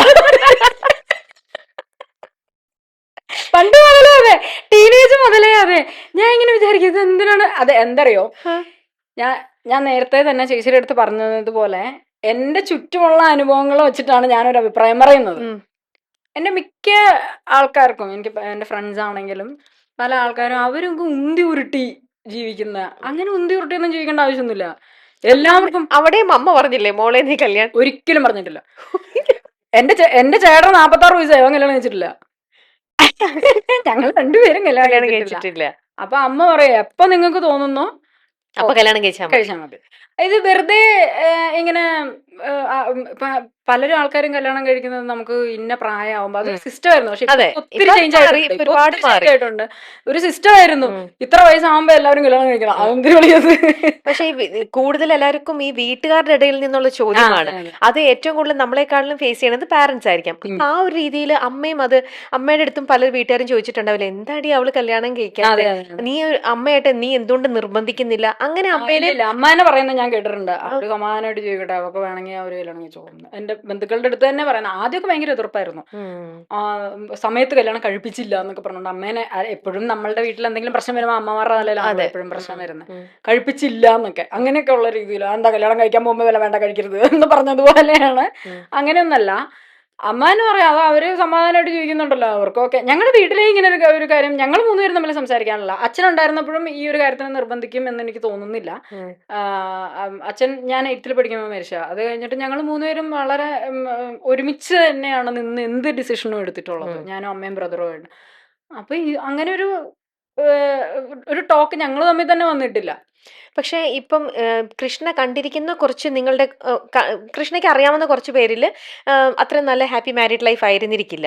പക്ഷെ അല്ല ഉള്ളവരും എല്ലാവരുടെയും ഉണ്ട് കേട്ടോ. അതാ പറഞ്ഞേ, അങ്ങനെ നമുക്ക് ജനറലൈസ് ചെയ്ത് പറയാൻ പറ്റില്ല. എത്രയോ പേര് നല്ല സന്തോഷത്തോടെയും സ്നേഹിച്ച് ജീവിക്കുന്ന നല്ല കപ്പിൾസും ഉണ്ട് നമ്മുടെ ഉണ്ട് ഇടയിൽ. ഉണ്ട്. അപ്പൊ അതൊക്കെ എഗെയിൻ നമ്മുടെ തലവരെയാണ്, ഡെസ്റ്റിനിയാണ്. അത് നമ്മള് ഒരു ലക്ക് ഉം, എന്നുള്ളതാണ്. ഉം. പക്ഷെ ഈ ലക്ക് നമ്മൾ നല്ലതായിരിക്കും എന്ന് വിചാരിച്ച് പരീക്ഷിക്കേണ്ട ആവശ്യമുണ്ടോ എന്നുള്ളതാണ്. എന്നുള്ളതാണ് ഒരു ക്വസ്റ്റ്യൻ. ഉം, പിന്നെ ഞാൻ പറഞ്ഞില്ലേ, ഇതിപ്പോ കല്യാണം കഴിച്ചിപ്പോ നമുക്ക് നമ്മളുടെ ലൈഫിൽ എന്തായാലും ഒരു പാർട്ട്ണർ ആവശ്യമാണ്. ഉം, അതിപ്പോ നമ്മൾക്കൊരു കാര്യം പറയാനായിട്ടാണെങ്കിലും ഉം. ഒക്കെ.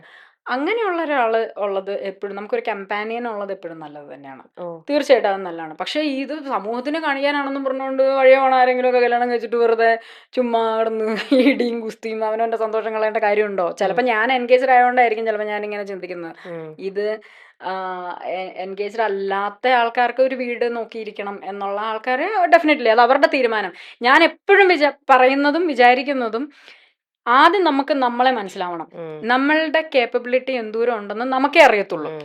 ഇപ്പൊ ഞാൻ എപ്പോഴും വിചാരിക്കും, ഞാൻ നേരത്തെ പറഞ്ഞില്ലേ രാവിലെ എഴുന്നേറ്റ് ചായയൊക്കെ കുടിച്ച് അതിലെ കൂടെ നടക്കും. അത് കഴിഞ്ഞാൽ പിന്നെ ഡാൻസും പാട്ടും പ്രാക്ടീസ് ചെയ്യും, വർക്കൗട്ടും ഇതെല്ലാം ചെയ്തു. അപ്പോൾ അങ്ങനെ ഒരു ഉച്ച പോകും.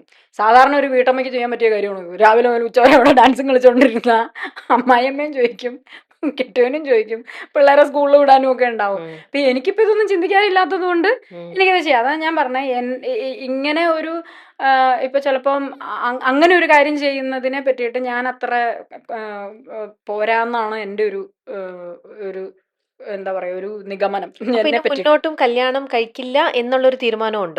എനിക്ക് അത്ര താല്പര്യമില്ലാത്തൊരു, അത്ര നല്ല താല്പര്യമില്ലാത്തൊരു ഇത് തന്നെയാണ്.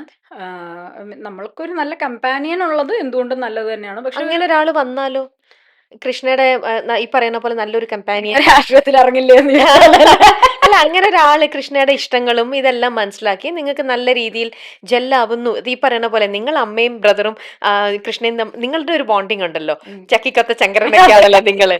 അതേപോലത്തെ ഒരു ചങ്കരനെ കിട്ടിയാലും ലൈഫിൽ അങ്ങനെ വേണ്ട എന്നുള്ളൊരു ഡിസിഷൻ ആണോ? അങ്ങനെയല്ല. നമ്മള് അതിനെ പറ്റിയിട്ട് എനിക്ക് ഇപ്പൊ ഉത്തരം പറയാൻ പറ്റില്ല. പക്ഷെ ഞാൻ ആ ഒരു സിസ്റ്റത്തിനോട് എനിക്ക് ഒരു എതിർപ്പുണ്ട്. എതിർപ്പുണ്ട്. അതിന്റെ ഒരു നമ്മൾ അഡ്ജസ്റ്റ് ചെയ്ത് ഭയങ്കരമായിട്ട് സഫർ ചെയ്തൊക്കെ ജീവിക്കാൻ. പിന്നെ ഞാൻ ഈ അടുത്ത് തകർന്നു പോയ ഒരു ഇതുണ്ട്. ഇപ്പൊ ചേച്ചി നേരത്തെ പറഞ്ഞില്ലേ, നമ്മൾ വിചാരിക്കുന്ന പോലെ നല്ല ആൾക്കാർ ജീവിക്കുന്നുണ്ടായിരിക്കുന്നു. ഞാൻ അങ്ങനെ വിചാരിച്ചിരുന്നൊരു ഫാമിലി ഈ അടുത്ത് അവർ ലീഗലി സെപ്പറേറ്റഡ് ആയിട്ടില്ല. പക്ഷേ ഇവരുടെ അടുത്തുനിന്ന് ഒരു സെപ്പറേഷൻ ഞാൻ കേട്ടപ്പോൾ ഞാൻ അന്തം വിട്ടു. ഞാൻ ഇവരോ? അപ്പൊ എന്തുമാത്രം ആൾക്കാർ മുഖം മൂടി വെച്ചാണ് സമൂഹത്തിൽ നിൽക്കുന്നതെന്നൊന്ന് ആലോചിക്കണം. ഞാൻ ഒരിക്കലും പ്രതീക്ഷിക്കാത്ത രണ്ടുപേര്.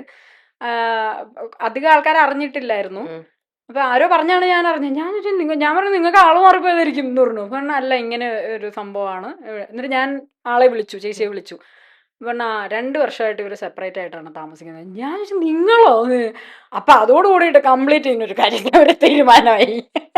വേണ്ടാന്ന് നല്ലൊരു തീരുമാനം. ഇത് അങ്ങനെ ഭയങ്കര സഫർ ചെയ്തൊക്കെ അങ്ങനെ ജീവിക്കേണ്ട കാര്യം ഉണ്ടെന്ന് തോന്നുന്നു. അത് അതൊക്കെ ഒരുപക്ഷെ ഇതെങ്ങനെ ഇപ്പോഴുള്ള ഈ ഒരു തോട്ട് തോന്നലായിരിക്കാം. എന്റെയിലേക്ക് വന്നു എന്നുള്ള കാര്യം എനിക്ക് അറിയത്തില്ല. ഞാൻ ഏകദേശം ഒരു ടീനേജ് മുതലേ തന്നെ ഞാൻ ഇപ്പോഴും ഇങ്ങനെ ആലോചിക്കും, ഇത് എന്ത് സിസ്റ്റമാണിത് എന്നൊക്കെ ഞാൻ ഇങ്ങനെ ആലോചിക്കാറുണ്ട്. അന്നൊന്നും നമുക്കൊരു ഉത്തരവില്ല. അത് കഴിഞ്ഞിട്ടാണ് നമ്മളിങ്ങനെ ചുറ്റിനുള്ള ആൾക്കാരുടെ ബഹളങ്ങളും കാര്യങ്ങളും ഇതൊക്കെ കണ്ട് ഇപ്പം ഇതേപോലെയുള്ള മുഖം മൂടിയുള്ള ആൾക്കാർ ഇതൊക്കെ ആയിട്ടൊക്കെ. അപ്പം ഞാൻ വിചാരിച്ചു, അപ്പം പിന്നെ വിചാരിച്ചു ഞാൻ എന്തോ ചെയ്തത് തീരുമാനിച്ചത് ശരിയാണെന്ന് ശരിയാണെന്ന്. എനിക്ക് തോന്നി.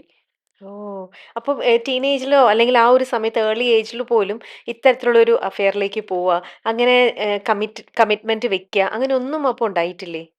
അല്ല, നമുക്കൊരു ഇൻഫാക്ച്വേഷൻ ഒക്കെ ഉണ്ടായിട്ടുണ്ടാവും. ആ, ഉണ്ടായിട്ടുണ്ടാവുന്നല്ല, ഉണ്ടായിട്ടുണ്ട്. ആ. ഇൻഫാക്ച്വേഷൻസ് ഒക്കെ ഉണ്ടാവും. പക്ഷെ അതിന് ഭയങ്കര ഒരു ഡീപ്പായിട്ടുള്ളൊരു ഇയാളെ തന്നെ കല്യാണം കഴിച്ചാൽ ഇനി ശ്വാസം ഉണ്ടാവുള്ളൂ എന്നുള്ള രീതിയിലുള്ള പ്രേമമൊന്നും. പോയിട്ടില്ല. ചിലർ ആൾക്കാർ നല്ല അന്തസ്സായിട്ട് നല്ല ഭംഗിയായിട്ട് പ്രേമിക്കുന്ന ആൾക്കാരുണ്ട്. ഉം. അങ്ങനെയുള്ളൊരു പ്രേമമൊന്നും ഉണ്ടായിട്ടൊന്നുമില്ല. അത് ചിലപ്പോൾ ഞാൻ അതിൽ അത്ര ശ്രദ്ധ കൊടുത്തിട്ടില്ല ചേച്ചി. അതാണ് ഞാൻ നേരത്തെ പറഞ്ഞത്. രാവിലെ എഴുന്നേറ്റ് ഡാൻസും പാട്ടും ചെയ്യാനാണ് ഞാൻ നോക്കുന്നത്. അതിനു വേണ്ടിട്ട് പോകുന്നതിനിടയിൽ പ്രേമിക്കാനായിട്ട് പിന്നെ ഈ ഇൻഫാക്ച്വേഷൻ ഉണ്ടായ സമയത്തുള്ളൊരു തിരിച്ചറിവാണ് ഞാൻ നേരത്തെ പറഞ്ഞത്. എനിക്ക് വേണ്ട രീതിയിൽ ഈ ഇൻഫാക്ച്വേഷൻ ഉള്ള ആളെ ശ്രദ്ധിക്കാൻ പറ്റിയിട്ടില്ല. അപ്പം അങ്ങനെ ഒരു അടി വന്നിട്ടുണ്ട്. അപ്പം ഞാൻ വിചാരിച്ചു ചെയ്തത് പിന്നെ എന്തിനീ പരിപാടിക്ക് പോകണം, അവനെ കൊണ്ട് പറ്റത്തില്ല. അപ്പം പിന്നെ എന്തിന് നമ്മൾ നിൽക്കുന്നു? അയാൾക്ക് ചിലപ്പോൾ നല്ലൊരു ലൈഫ് ഉണ്ടാവും, പോട്ടെ, അതായിരിക്കും നല്ലത് എന്ന് അതാ ഞാൻ പറഞ്ഞ അവനവൻ്റെ കേപ്പബിലിറ്റി നോക്കിയിട്ട് വേണം നമ്മളൊരു കാര്യത്തിന് ചില കാര്യങ്ങൾക്ക് ഒരു പടി കടന്ന് ചിന്തിക്കും. ഉം. ചില കാര്യത്തിന് ഒന്നും ചിന്തിക്കില്ല. ഇപ്പൊ ഞാനിപ്പോ ആദ്യം നമ്മള് ഇലക്ഷന്റെ കാര്യം പറഞ്ഞപ്പോ ഞാൻ പറഞ്ഞില്ലേ, ഈ പ്രചരണത്തിന് പോകുന്ന ഒരു 25-30 ദിവസം അല്ല, അത് കഴിഞ്ഞിട്ടുള്ള കാര്യത്താണ് ഞാൻ ചിന്തിച്ചിട്ട് ചിന്തിച്ചത്. അങ്ങനെ ഒരു കാര്യം പറഞ്ഞത് എന്ന് പറഞ്ഞില്ലേ. ഉം. അത് ഒരു പടി കടന്നു ചിന്തിച്ചത്. ചിന്തിച്ചു. ഇതേപോലെ തന്നെയാണ് ഈ കല്യാണത്തിന്റെ കാര്യം. മുന്നോട്ട് ചിന്തിച്ചു. അറേഞ്ച്മെന്റ്സും കാര്യങ്ങളൊക്കെ നല്ലതൊക്കെ തന്നെ, എന്നാ സെറിമണിയും കാര്യങ്ങളും ഇതും എല്ലാം അടിപൊളി തന്നെ. ഒരു 5 വർഷം കഴിയുമ്പോ, 5 വർഷം അത് തന്നെ കൂടുതലാ. 5 വർഷം കഴിയുമ്പോ എന്താണേലും ഒരു നോർമൽ ലൈഫാണ്. അപ്പൊ എനിക്ക് അയാളെ നന്നായിട്ട് ശ്രദ്ധിക്കാൻ പറ്റുമോ, അതിൽ കുട്ടികളുണ്ടാവുന്ന അതൊരു വലിയൊരു ഉത്തരവാദിത്തമാണ്. നമ്മള് ചേച്ചിക്ക് അറിയാലോ, ഏറ്റവും കൂടുതൽ ഒരു കുട്ടീനെ വളർത്തി കൊണ്ടുവരാനാണ് ഏറ്റവും പാട്. ജനനം എളുപ്പമാണ്, അത് വളർത്തി കൊണ്ടുവരുന്നതാണ് അതൊരു വലിയ റെസ്പോൺസിബിലിറ്റിയാണ്. ആ റെസ്പോൺസിബിലിറ്റി എടുക്കാൻ പറ്റില്ല എന്നുണ്ടെങ്കിൽ പോവാതിരിക്കുക. ആരും നമ്മളോട് ചോദിക്കത്തില്ല, അതൊരു ജീവനാണ്. പിന്നെ തന്നെ റെസ്പോൺസിബിലിറ്റി എന്ന് പറയുന്നത് അതിന് സ്കൂളിലെ കാര്യങ്ങള്, ഇതിലെല്ലാത്തിലുള്ള ഫിനാൻഷ്യൽ മാറ്റേഴ്സ് ഉണ്ട്. ഇപ്പൊ ഇപ്പോഴത്തെ നമ്മളൊന്നും പഠിച്ച കാലഘട്ടം അല്ല. ഇപ്പൊ സ്കൂളിലൊക്കെ എന്ത് അഡ്മിഷൻ ഫീസ് ഒക്കെ തന്നെയല്ലേ, എന്ത് ഫീസും കാര്യങ്ങളും, അതിന്റെ മറ്റു ചെലവുകള് കാര്യങ്ങള്. അപ്പൊ ഇതൊക്കെ സ്റ്റേബിൾ ആക്കി നമുക്കതെല്ലാം ഒരുമിച്ച് കൊണ്ടുപോകാൻ. കാരണം ഒന്നാമത്തെ കാലം അങ്ങനെ, രണ്ടുപേരും അതേപോലെ പണിയെടുക്കണം, നിന്ന് കോംപ്രമൈസ് ചെയ്ത് രണ്ടുപേരും ഒരേപോലെ മനസ്സിലാക്കി മുന്നോട്ട് പോയി. ഈ കുട്ടി എന്നുള്ളതൊരു വലിയ കാര്യം തന്നെയാണ്. അതിനെ നല്ല രീതിയിൽ എത്തിക്കുക എന്നുള്ളത് വലിയ റെസ്പോൺസിബിലിറ്റിയാണ്. ചേച്ചിക്ക് ഞാൻ പറയാതെ തന്നെ അറിയാം, ഞാൻ പറയുന്നതിനേക്കാളും കൂടുതൽ ചേച്ചിക്കായിരിക്കും അത് അറിയാവുന്നത്. അപ്പൊ അതൊക്കെ മനസ്സിലാക്കി ഞാൻ അത്രയും വരെ ഞാൻ ചിന്തിച്ചു ഈ ഒരു കാര്യത്തില്.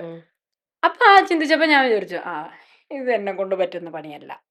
പക്ഷെ നമുക്ക് പ്രായം എത്തുമ്പോൾ നമുക്ക് മിണ്ടിയും പറഞ്ഞും ഇരിക്കാൻ എല്ലാരും പറയുന്ന ഒരു കാര്യമാണ്, നമ്മുടെ കൂടെ ഒരു കമ്പാനിയൻ ഉണ്ടാവണ്ടേ, ഒരു പാർട്ട്ണർ ഉണ്ടാവണ്ടേ. കമ്പാനിയൻ ഒക്കെ ഉണ്ട് ചേച്ചി, അതൊക്കെ നല്ല സേഫ് ആയിട്ട് ആളവിടെ ഇരിപ്പുണ്ട്, ഒരു കുഴപ്പമില്ല. ഇനി അതും പറയുന്നു, കുറെ പ്രാവശ്യം ചോദിച്ചോണ്ട് പറഞ്ഞത് കമ്പാനിയനൊക്കെ നല്ല സേഫ് ആയിട്ട് ഉണ്ട്. പുള്ളിയെ കൊണ്ട് എനിക്ക് ഒരു ശല്യമില്ല, എന്നെ കൊണ്ട് പുള്ളിക്ക് ഒരു ശല്യമില്ല.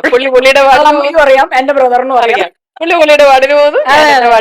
പിന്നെ ചില ആൾക്കാർക്ക് ഒരു അയ്യോ, ഞാനിതൊരു കോമഡി ആയിട്ട് പറയല്ലോ കേട്ടോ, ചില ആൾക്കാര് ചേച്ചി ചോദിച്ചോണ്ട് പറയാം. ഞാൻ ഇപ്പോഴത് ഓർത്തെ, ഇൻസ്റ്റയിൽ ഒരു ദിവസം ഞാൻ നോക്കിയപ്പോൾ ഒരാൾ നീട്ടി വലിച്ചൊരു മെസ്സേജ്, ആളൊരു ഡിവോഴ്സിയാണ്, പിന്നെ എന്നതാ, എനിക്ക് എന്തൊക്കെയോ ബിസിനസ്സും കാര്യങ്ങളും ഇതൊക്കെയാണ്, ഞാൻ നിങ്ങളെ പൊന്നു പോലെ നോക്കാം, എനിക്ക് നിങ്ങൾക്ക് ഒരു ജീവിതം ആഗ്രഹമുണ്ട്, വരൂ. ചില ആൾക്കാർ അങ്ങനെ മെസ്സേജ് അയക്കുന്നവരുണ്ട്. അപ്പൊ ഞാൻ റിപ്ലൈ ഒന്നും അയക്കാറില്ല. ഞാൻ ചിലതൊക്കെ നോക്കുമ്പോ ഇൻബോക്സിലൊക്കെയാണ് വരുന്നത്, പേഴ്സണൽ മെസ്സേജ് ആയിട്ട്. അപ്പൊ അങ്ങനെ മെസ്സേജ് അയക്കുമ്പോ ചില ആൾക്കാർക്ക് ഒരു ധാരണയുണ്ട്. ഈ അടുത്തും കൂടെ നമ്മളെ ഈ ഫേസ്ബുക്ക് പോസ്റ്റിന്റെ ഇത് വന്നപ്പോ ഒരാൾ അമ്മയുടെ അടുത്ത് വിളിച്ചിട്ട് പറഞ്ഞു, അയ്യോ നമ്മൾ മുന്നോട്ടുള്ള ഭാവി നോക്കണ്ടേ. അപ്പൊ ആൾക്കാർ മുന്നോട്ടുള്ള ഭാവി എന്ന് ഉദ്ദേശിക്കുന്നത് ഏതെങ്കിലും കാര്യത്തിൽ കല്യാണമൊക്കെ വരുമ്പോൾ അതൊരു മോശമാവില്ലേ എന്നുള്ളതാണ്. പക്ഷെ ഞാനത് ചിന്തിക്കാത്തത് കൊണ്ട് എനിക്ക് പ്രശ്നമില്ല. എന്റെ പേര് ആരുടെ പേരിൽ ചേർത്ത് വെച്ചാലും എനിക്ക് പ്രശ്നമില്ല. അതാണ് എന്റെ ചിന്തയും വീട്ടുകാരുടെ ചിന്തയും ഒക്കെ. അമ്മയും ബ്രദറും ഒക്കെ ആ കാര്യത്തിൽ കട്ട സപ്പോർട്ടാ, ഒരു കുഴപ്പമില്ല. അപ്പൊ ചില ആൾക്കാർക്ക് ഒരു ധാരണയുണ്ട്, ഞാനെന്തോ പെര നിറഞ്ഞു ഓടും പൊളിച്ച് എന്തോ നിക്കുന്നുണ്ടെന്നുള്ളത്. അയ്യോ അങ്ങനെയില്ല. അപ്പൊ അങ്ങനെയുള്ള ആൾക്കാർക്ക് വേണ്ടിയിട്ടാണ് പറഞ്ഞത്, നല്ല നൈസ് ആയിട്ടുള്ള ഒരു കമ്പനിയും കൂടെ തന്നെ ഉള്ളു, ഒരു കുഴപ്പമില്ല. നിങ്ങൾ ഈ ഒരു ഇങ്ങനെ ന്യൂട്രൽ ഇങ്ങനെ പോയിക്കൊണ്ടിരിക്കണം അല്ലേ, അങ്ങോട്ടും ഇങ്ങോട്ടും ആവശ്യമില്ലാത്ത കാര്യത്തിലൊന്നും കയറി ഇടപെടുന്നില്ല. എല്ലാ ഒപ്പീനിയൻസും ചോദിക്കും. ഇനി ഓടും പുറത്ത് നിൽക്കുകയാണ് എന്ന് ചേട്ടന്മാർക്ക് വേണ്ടിട്ട് പറഞ്ഞു തന്നാണ്, ഇനി അതും കൊണ്ട് ഇങ്ങോട്ട് വരണ്ട. ഇതിനിടയിൽ എല്ലാരും പെട്ടെന്ന് വിചാരിച്ച് നമ്മളെല്ലാരും ഷോക്ക് ചെയ്ത ഒരു സീരിയലിന്റെ ഒരു പ്രൊമോഷന് വേണ്ടിയിട്ട് അത് അവിടെയാണ് കല്യാണം. അയ്യോ കൃഷ്ണയുടെ കല്യാണം കഴിഞ്ഞോ, ദേ ഇന്ന ഒരാളുമായിട്ട് നിങ്ങൾ തുളസിമാലയിട്ട് നിൽക്കുന്ന ഫോട്ടോ ഒക്കെ കൂടെ കണ്ടു കഴിഞ്ഞപ്പോഴത്തേക്ക് എല്ലാരും, അപ്പൊ അത് കണ്ടപ്പോ നാച്ചുറൽ എല്ലാരും വിചാരിച്ചു രണ്ടുപേരും സെലിബ്രിറ്റീസ്, ഓക്കെ നിങ്ങൾ തമ്മിൽ കല്യാണം കഴിഞ്ഞതായിരിക്കും. പിന്നീടാണ് അതൊരു സീരിയലിന്റെ പ്രൊമോഷന്റെ ഭാഗമാണ് എന്നെല്ലാരും അറിഞ്ഞിരുന്നത്. കാരണം കല്യാണം കഴിക്കാതെ നിൽക്കുന്ന നമ്മളെല്ലാരും കല്യാണമാണ് എന്ന് കേൾക്കാൻ ആഗ്രഹിക്കുന്ന കുറച്ച് സെലിബ്രിറ്റീസിന്റെ അക്കൂട്ടത്തിൽ പെടുന്ന ഒരാളാണല്ലോ കൃഷ്ണ. അപ്പൊ പെട്ടെന്ന് തുളസിമാലയൊക്കെ ഇട്ട് നിൽക്കുന്ന കണ്ടപ്പോ